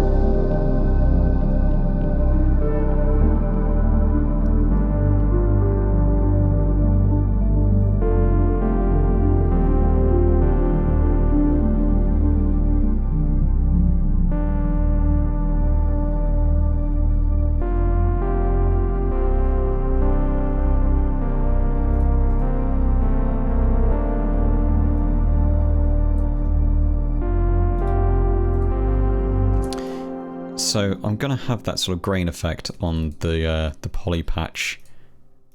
Just fade in. Time to save, yes. Rob also says this week's song title, Isolation. That's a really good title. Unfortunately, I do already have a track called Isolation. Otherwise, I would have absolutely pounced on that because that's a great title for it. I'll mull that one over. See if I can think of anything that conjures the same image.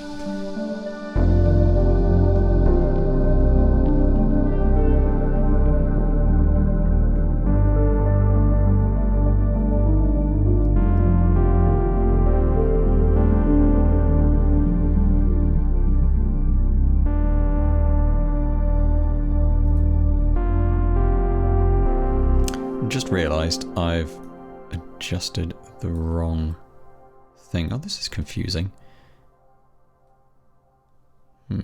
Okay. I think I'm just going to automate both of these channels. This is the problem with using patches I haven't made, is I'm sort of fumbling around.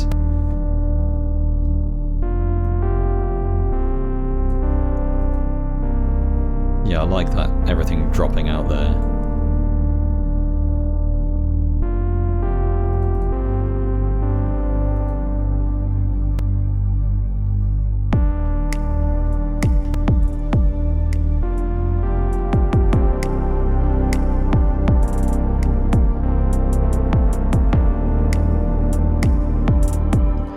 Cliff04 says, what about calling it Isolated instead then? That's a great idea. And you know what? That's exactly what I'm going to do. Screw you, Isolation. In all fairness, Isolation, the track that I wrote, was written way back in 2003 or something. Unfortunately, I have since put it on a release, so I don't want to confuse people, but Isolated is a great title. I'm going to go with that. Lockdown is another suggestion from Rob. I really like that as well, but I'm going to go with Isolated because it feels very evocative for what I'm going for. But Lockdown's a cool title, and I'm totally going to steal that in the future as well. So, yeah.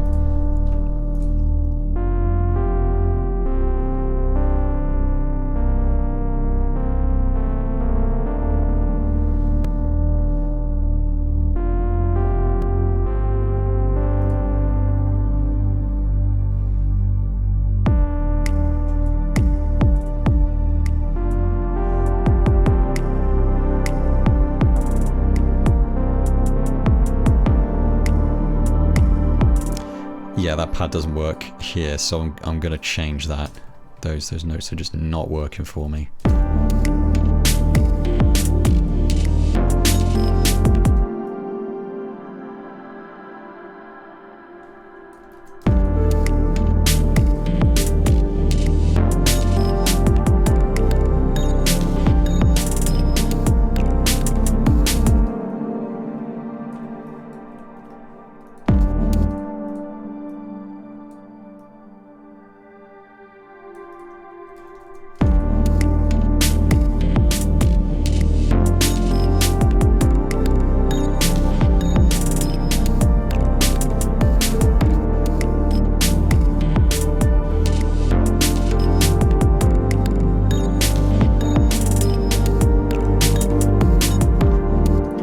Sounds a little less at odds with what was playing before, but I'm going to have that pad filter in.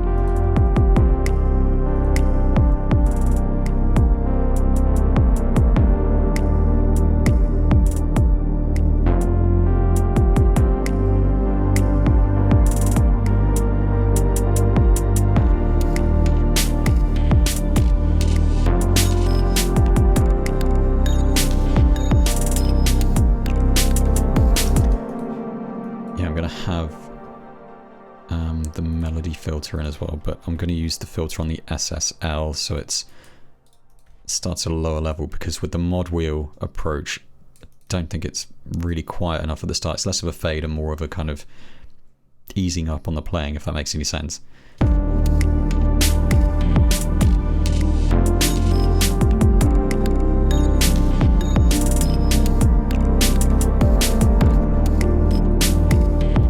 Actually, I'm also going to have, for a start, I feel like I should have a high pass filter on that anyway. I'm also going to have that filter in as well.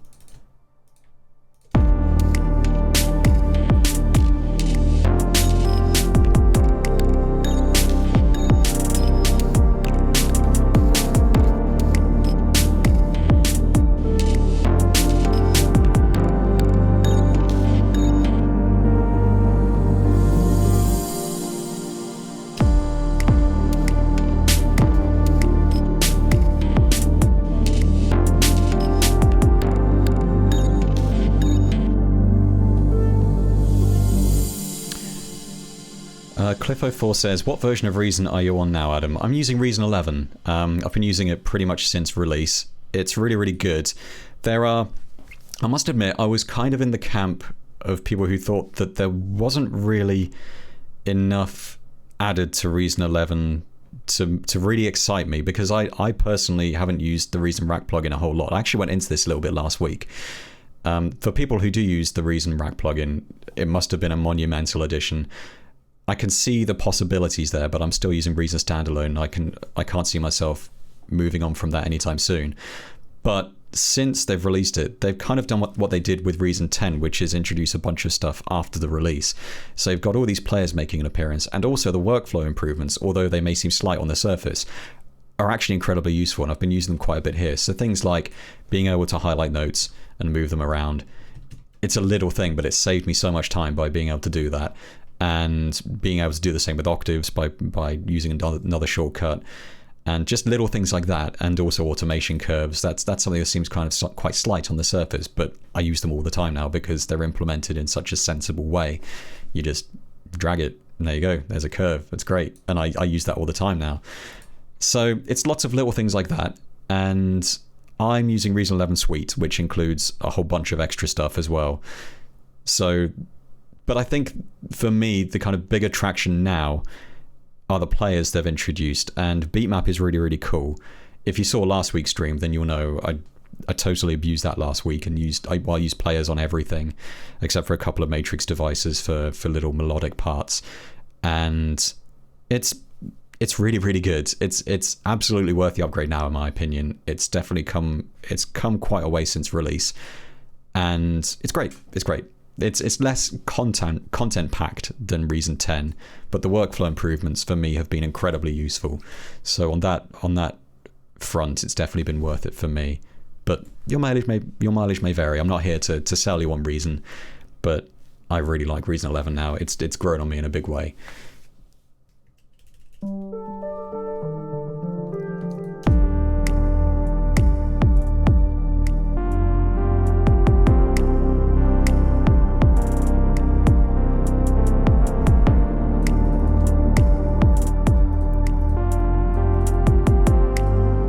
Realized the filter frequency kind of jumped a bit there as well. So here I'm gonna use an automation curve so that the filter frequency increases more rapidly over this section.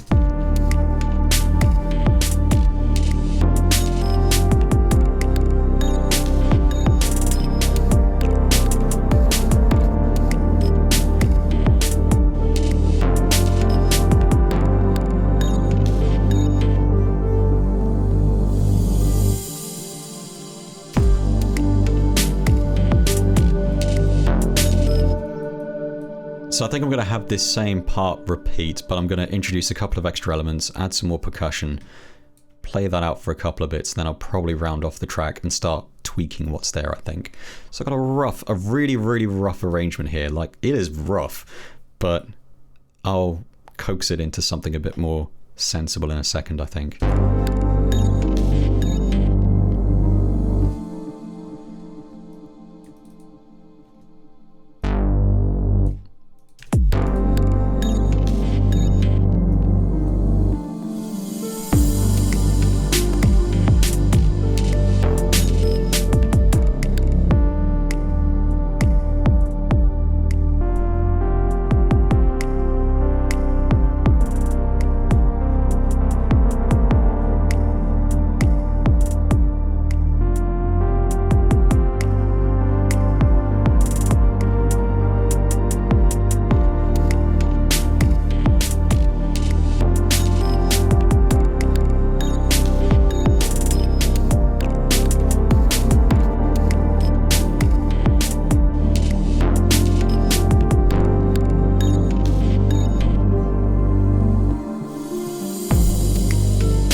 Something else mirroring the poly part here.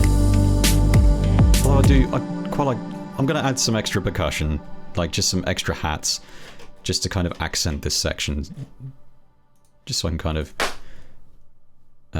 say, hey, yeah, this has actually changed from earlier in the track.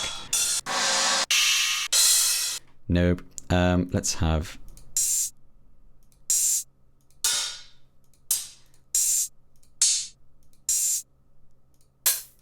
I think that could work, actually.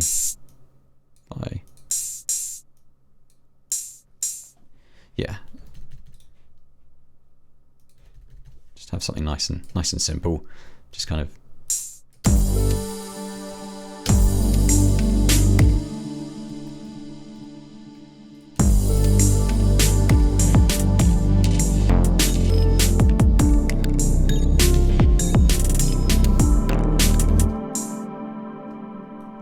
Might add a bit of reverb to that as well. Do the same trick I did before. And just have... I mean, there's a much more efficient way of doing this. I could have had a submix and used an aux send on these elements to add reverb, but I didn't, and I'm just basically winging it at this point. So...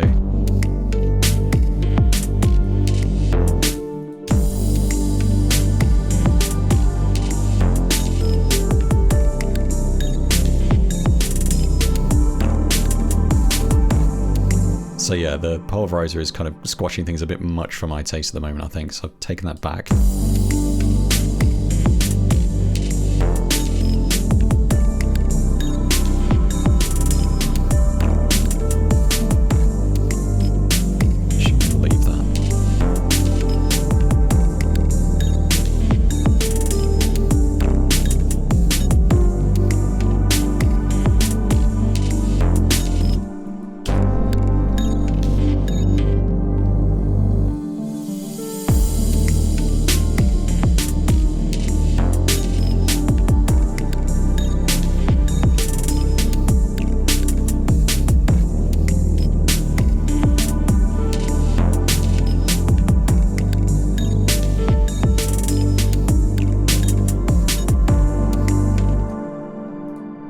going to keep that on block too. I quite like how that changes the dynamic a bit.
Right, I'm going to dip into my patches folder.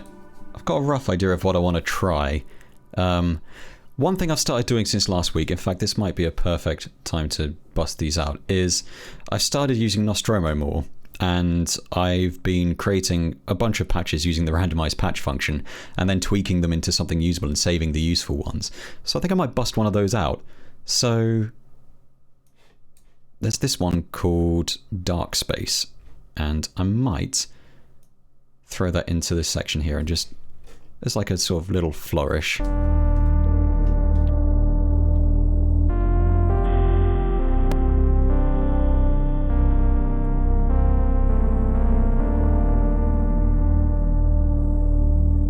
That's really cool. So I think if I add a bit of reverb, this isn't what I was going to use it for. I was actually going to add something to the end, but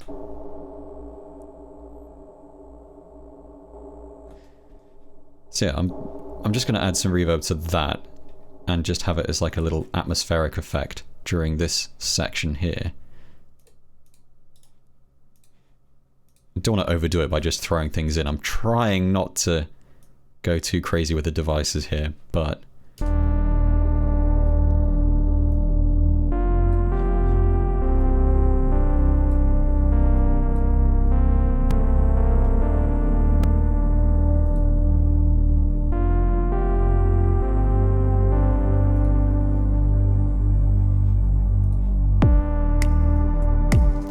that's kind of neat.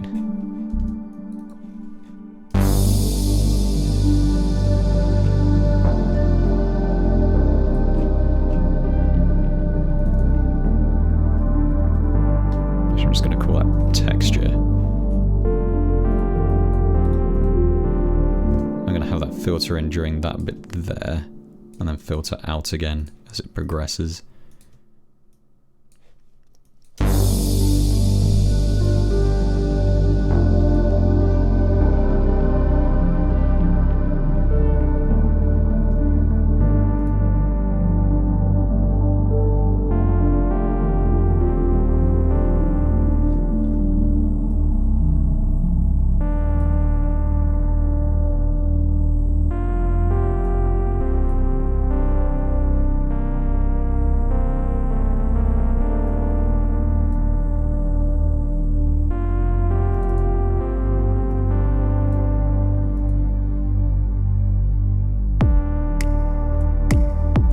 That's kind of a nice little touch. I'm going to leave that there. That's not what I was going to do. I'm going to have a look at some of these leads. I actually came up with a really funny lead last week, which sounded a bit like Bokuma from Music Has the Right to children. Another Boards of Canada reference. Outstanding.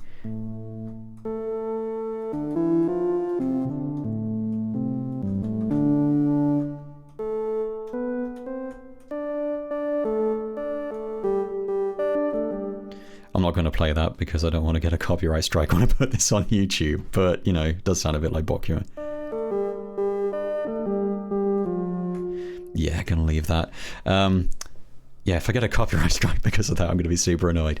I immediately regret doing that, but I'm gonna mess around with some of these other leads as well. So, it's not so great. It might work if I process it a bit.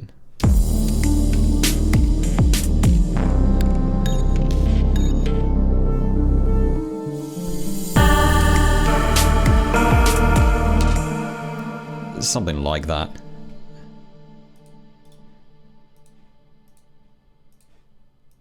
Something like that, but not that.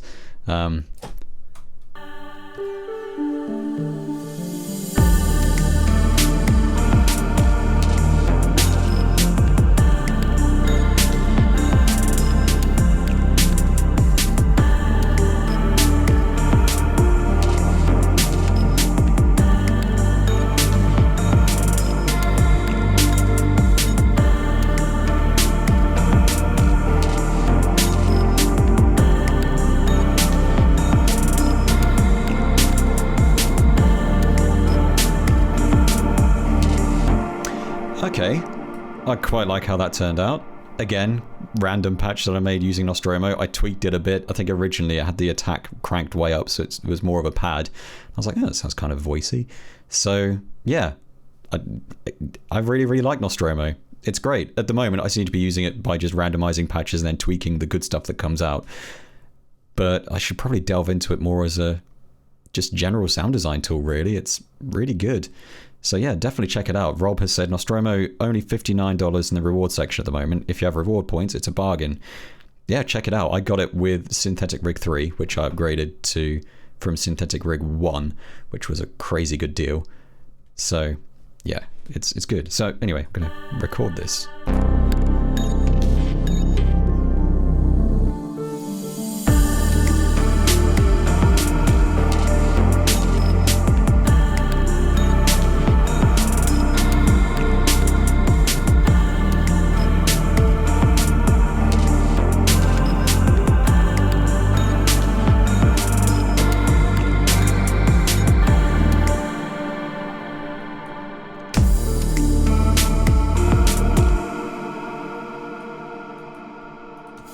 I'm going to quantize that first note so that when I try playing this, it's... In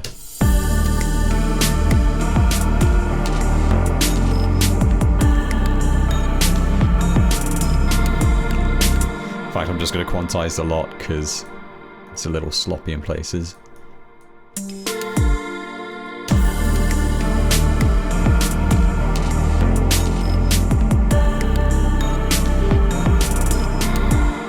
Definitely want the filter on the bass open.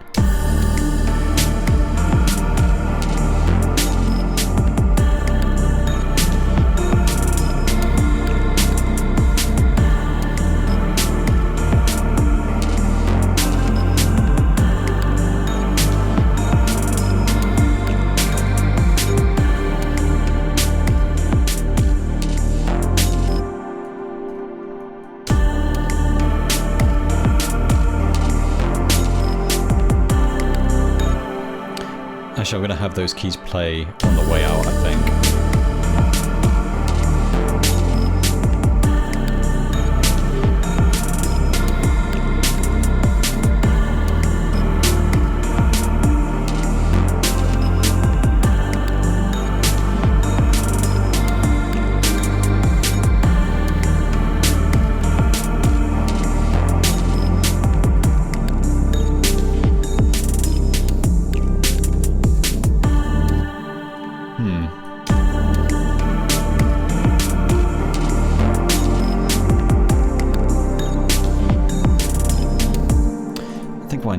Is those keys but an octave up maybe, so just select those and There we go.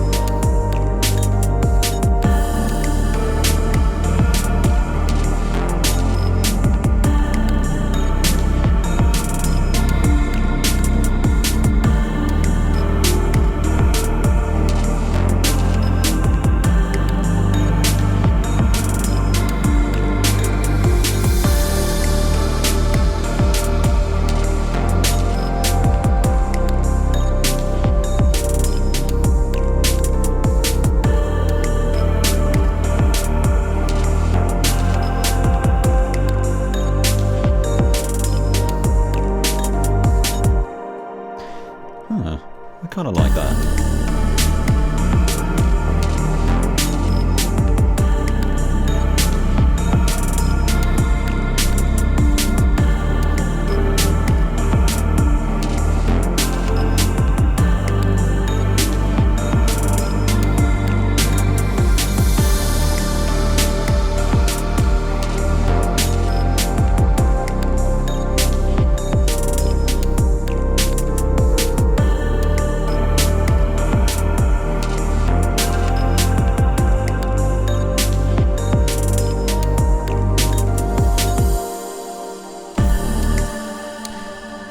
I'm just going to play this from the start.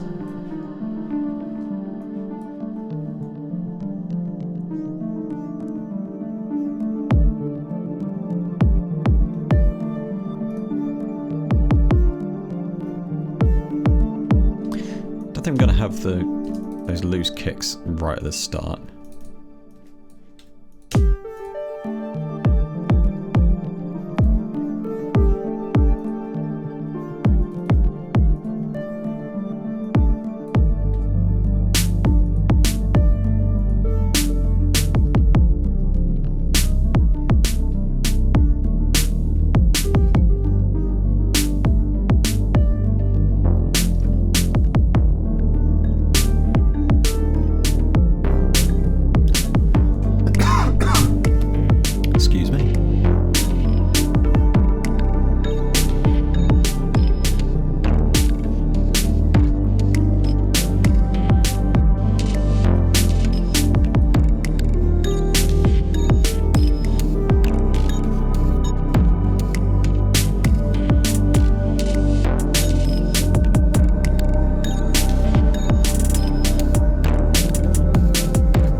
is have that sort of voice keys thing mirroring the keys.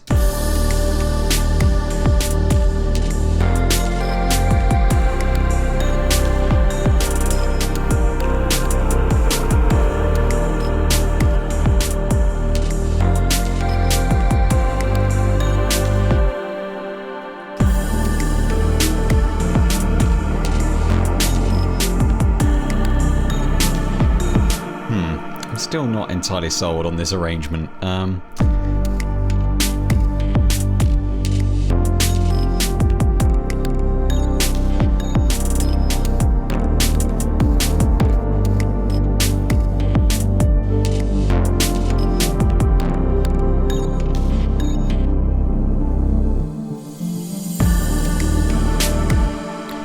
think that section's just a bit too busy. I'm just going to hang on to that.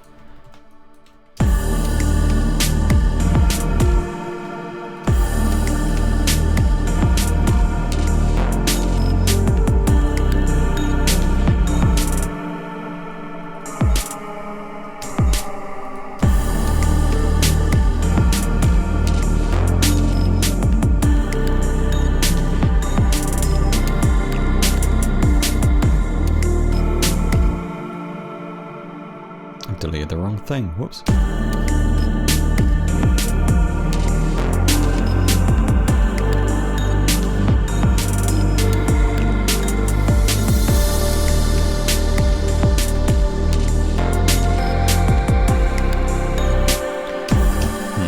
Not sold on that either. Right.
Let's have this in context, I think.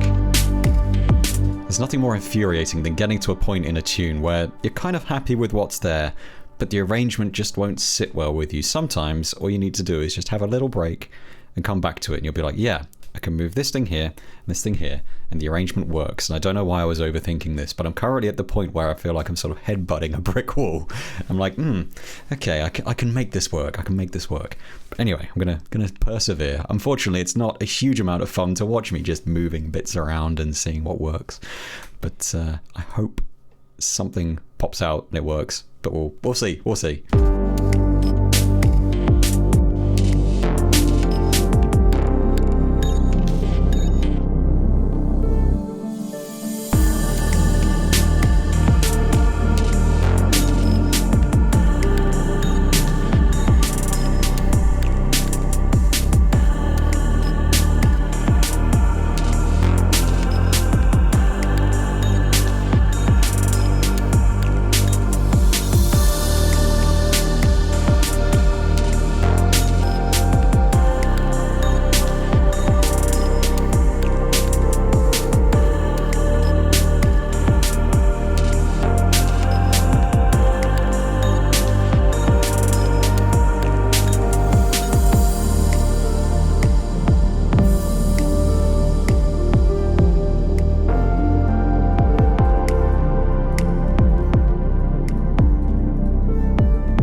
No, no, no, no, no, no.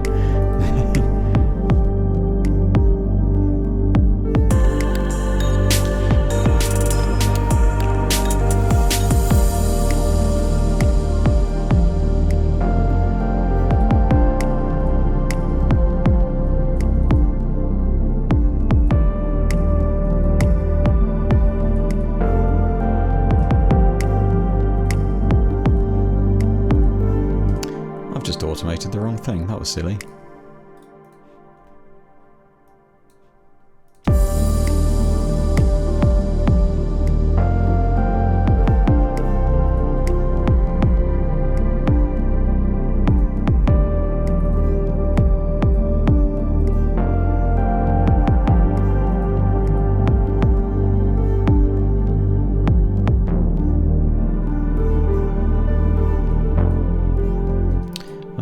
Want that to fade out there.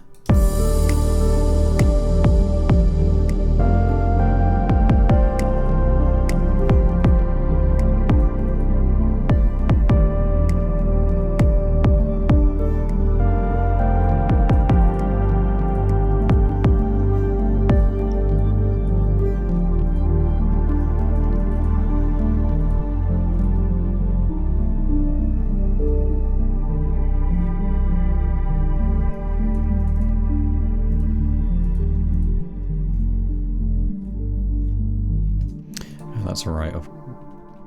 I've probably done that earlier in the track as well. I've turned the frequency envelope amount down below 0, so it will be causing the attack on the filter to sound weird. So I've changed that. So it starts at 0. There we go. That's more like it.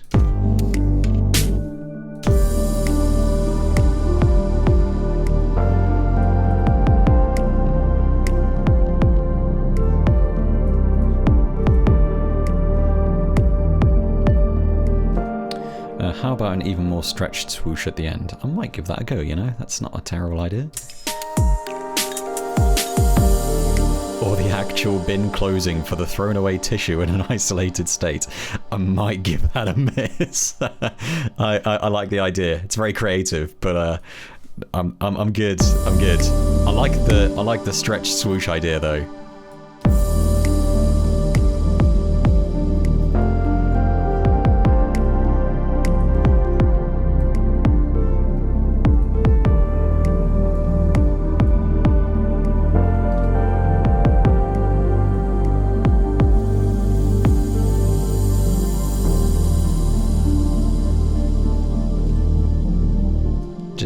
Yeah, I don't want it to be overwhelming, I just want it to be this swoosh that comes in. That's a really good idea, thank you.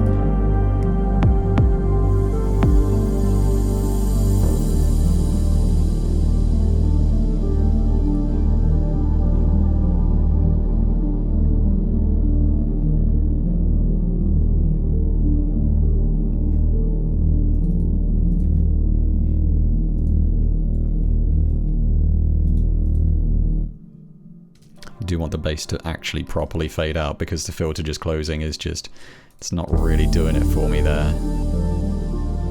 Also, it's not really closing, so screw it. Not quite that quickly though.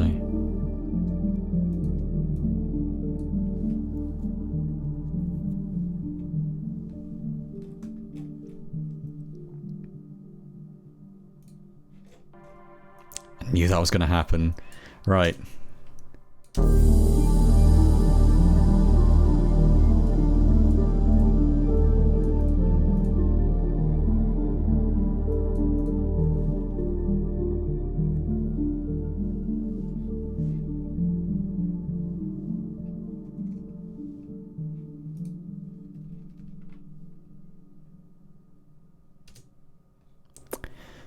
Mark says, you could try looping only the first 2 bars of the pink bit you slid to the right a few minutes ago, aka the original melody, and have it repeat a few times.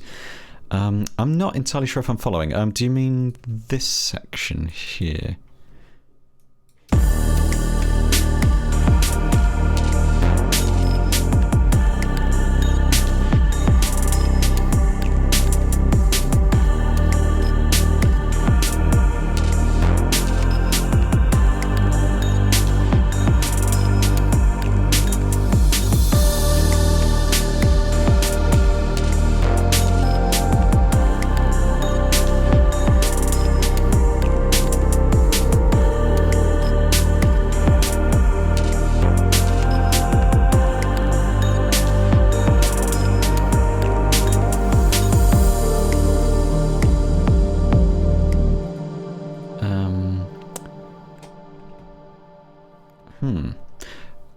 What I'm going to do is I'm going to play this from the beginning again, because I've got a rough arrangement. There's an actual ending here now.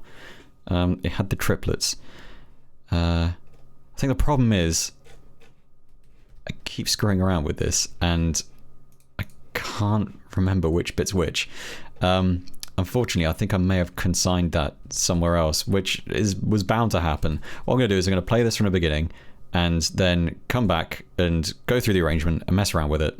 And I've got the foundation of something here, and I don't want to spend too much longer in it, because I'm sure everyone here has better things to do than watch me go on for hours and hours moving bits of an arrangement around to try and get something working. But I am determined to get this sorted, and I'm probably just overthinking it. So I'm just going to play it, and yeah, here we go.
Yeah, I think I do want that coming in there. So I'm just going to turn the release down on here. I think that'll help it.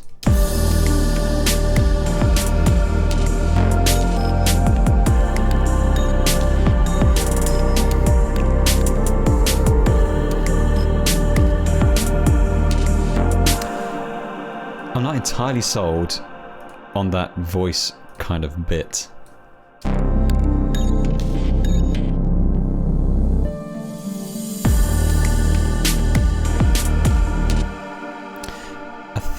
I think. What if I try this?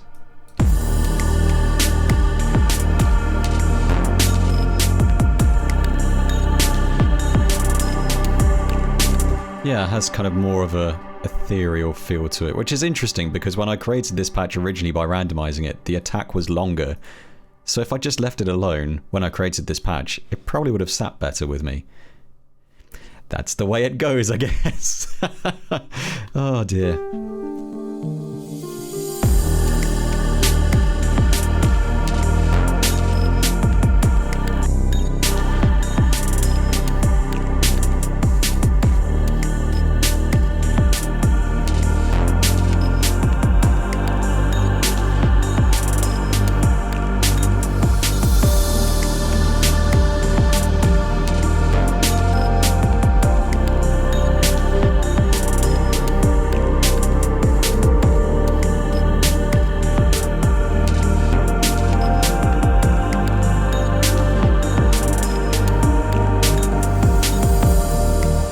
Yeah, I definitely prefer that.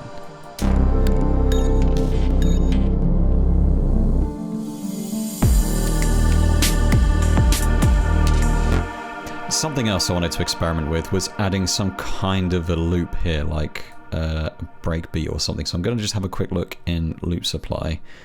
And actually I'm going to go into electronic.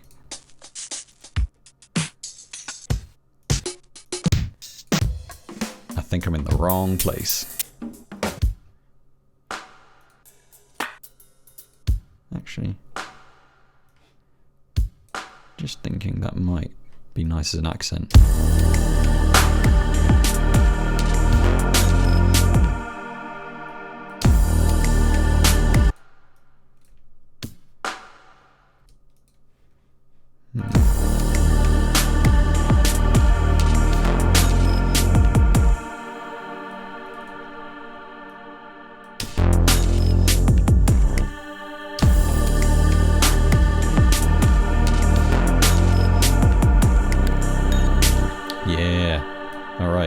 Extra percussive bits. Nope, I've put that in the wrong place.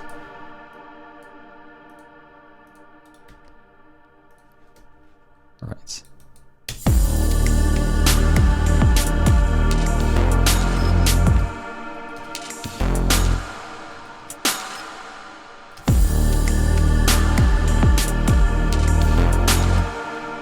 This would have been easier if I had just used it as an actual Dr. Octorex loop, which is what it is in the factory sound bank, but I like a challenge, so I'm just going to leave that.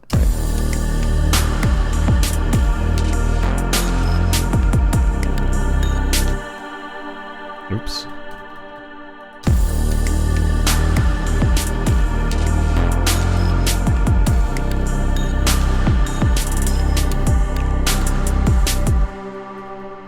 Yeah, I quite like that extra element. So I was gonna add something. I was thinking of adding something different, but that works. I'm gonna leave it. Sometimes that's the way to go. If it works, don't mess with it too much. Don't overthink it. Just go with it.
Ooh, I think we're onto something. I think I'm actually happy with that.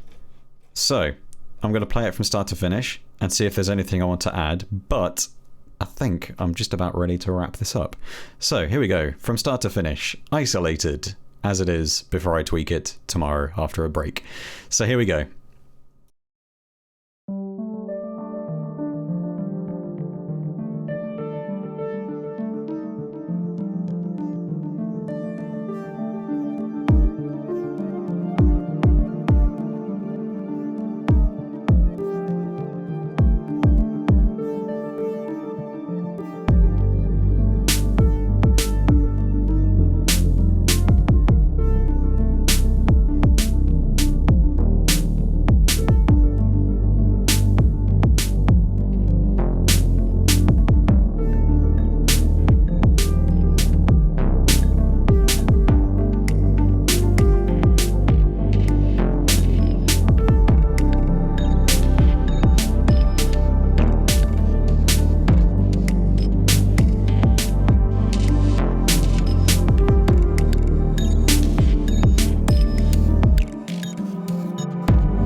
I'm happy with that. Yes, very happy with that. There's just one note I want to change, and that's this last one on this keys thing here, and then I'm going to stop playing with it.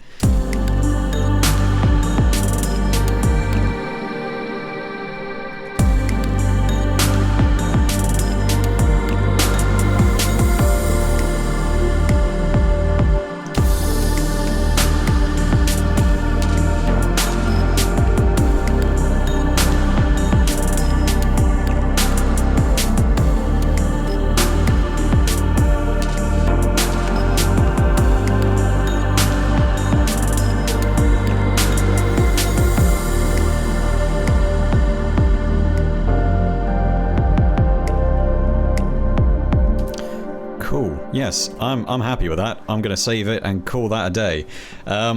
Thanks so much to everyone in the chat who has been giving me suggestions and keeping me sane throughout this whole thing. Some of those suggestions were great, by the way. Thanks so much. And it's really lovely. I feel like this is becoming a new trend, coming up with the title as the track's going on. Although I'm hoping not every track title is related to COVID-19 at this point, because the last one definitely was, but that's because it was called Quarantine and I was going to call it Quarantine all along. But I really like Isolated. I think that's a great name for this track, and it kind of has that moody vibe to it that lends itself well to this track anyway. So I'm going to answer a couple of questions, then I'll probably sign off, and that'll be that. But Mender82 has just asked, a little out of context, but do you only use Reason's master section effects for mastering, or go for extra plugins, or send somebody somewhere else? So generally speaking, when I'm working on stuff, I mean, at the moment, just to highlight, I am currently using one M-Class Maximizer. That is my mastering chain at the moment, and I imagine that's probably not really kicking in a whole lot at the moment anyway. So yeah, that's probably not doing a huge amount. But generally speaking, if I'm working in Reason and I want to bounce something straight out of Reason, I will use not Eventide, I'll use Newfangled Audio's Elevate, which is a fantastic maximizer plugin, and I love it. So yeah, it's great for as a limiter. It introduces quite a bit of latency, and it's quite CPU hungry, which is why I don't tend to leave it on. I mean, I don't tend to use a limiter on the master chain while I'm writing stuff anyway, but this does introduce a bunch of latency and it's quite CPU heavy, so I'm probably just going to knock that on the head for now. But last year I mentioned I did pick up something called the Electron Analog Heat, which has become a bit of a mainstay of my setup. In fact, just for the sake of things, I can probably... There we go. If I just turn that on, I can show you what it looks like. So if I go to Electron Analog Heat, and I hope this doesn't kill my current session, you can open it up just like any other plugin, but this is controlling a hardware box that's sat elsewhere on my desk, which I've just turned on. It is an analog processor. So I've got a preset which I tend to use quite a lot, and I've been using it since last October. That's why it's called October 2019. But it adds a bit of low EQ, high EQ, and it has a bit of kind of dynamic saturation that I add to everything. So if I play the track now, it should play it all through the analog heat, and it'll be interesting. So let's just play a little bit. Oh, it's not active.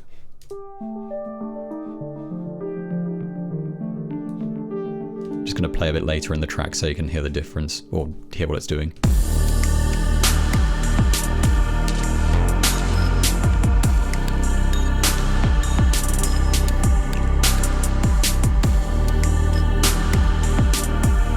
So if I turn it off,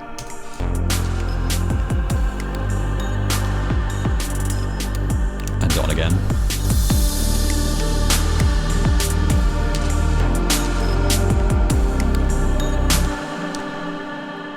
So it's that's kind of a nice little bit of secret sauce that I like to add to my tracks nowadays.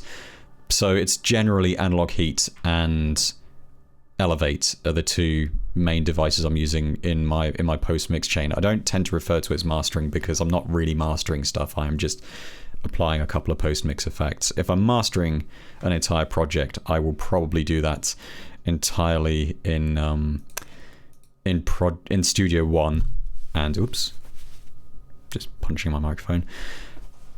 So yeah, so that's kind of a nice little preview of what I'm doing with external stuff. And yeah, it's great. It's a great little box to have. It's also awesome as an insert effect. You can use it to really mangle drums. It's great. So I'm probably going to leave it there. I will be answering questions on Twitch for a little bit, but in terms of the actual music making stream, this is probably the cutoff point for that. So if you're watching this on YouTube, thanks so much for checking out this video, and I hope you'll stick around for future videos. And yeah, thanks so much for sticking it through to the end. And as always, I'll be posting this tune to SoundCloud or other streaming services or whatever, and uploading the project file. So if you check the description on YouTube, you should be able to find those. So yeah, brilliant. Thanks a lot, everyone, for joining me or watching, and hope to see you again soon. Cheers. Bye.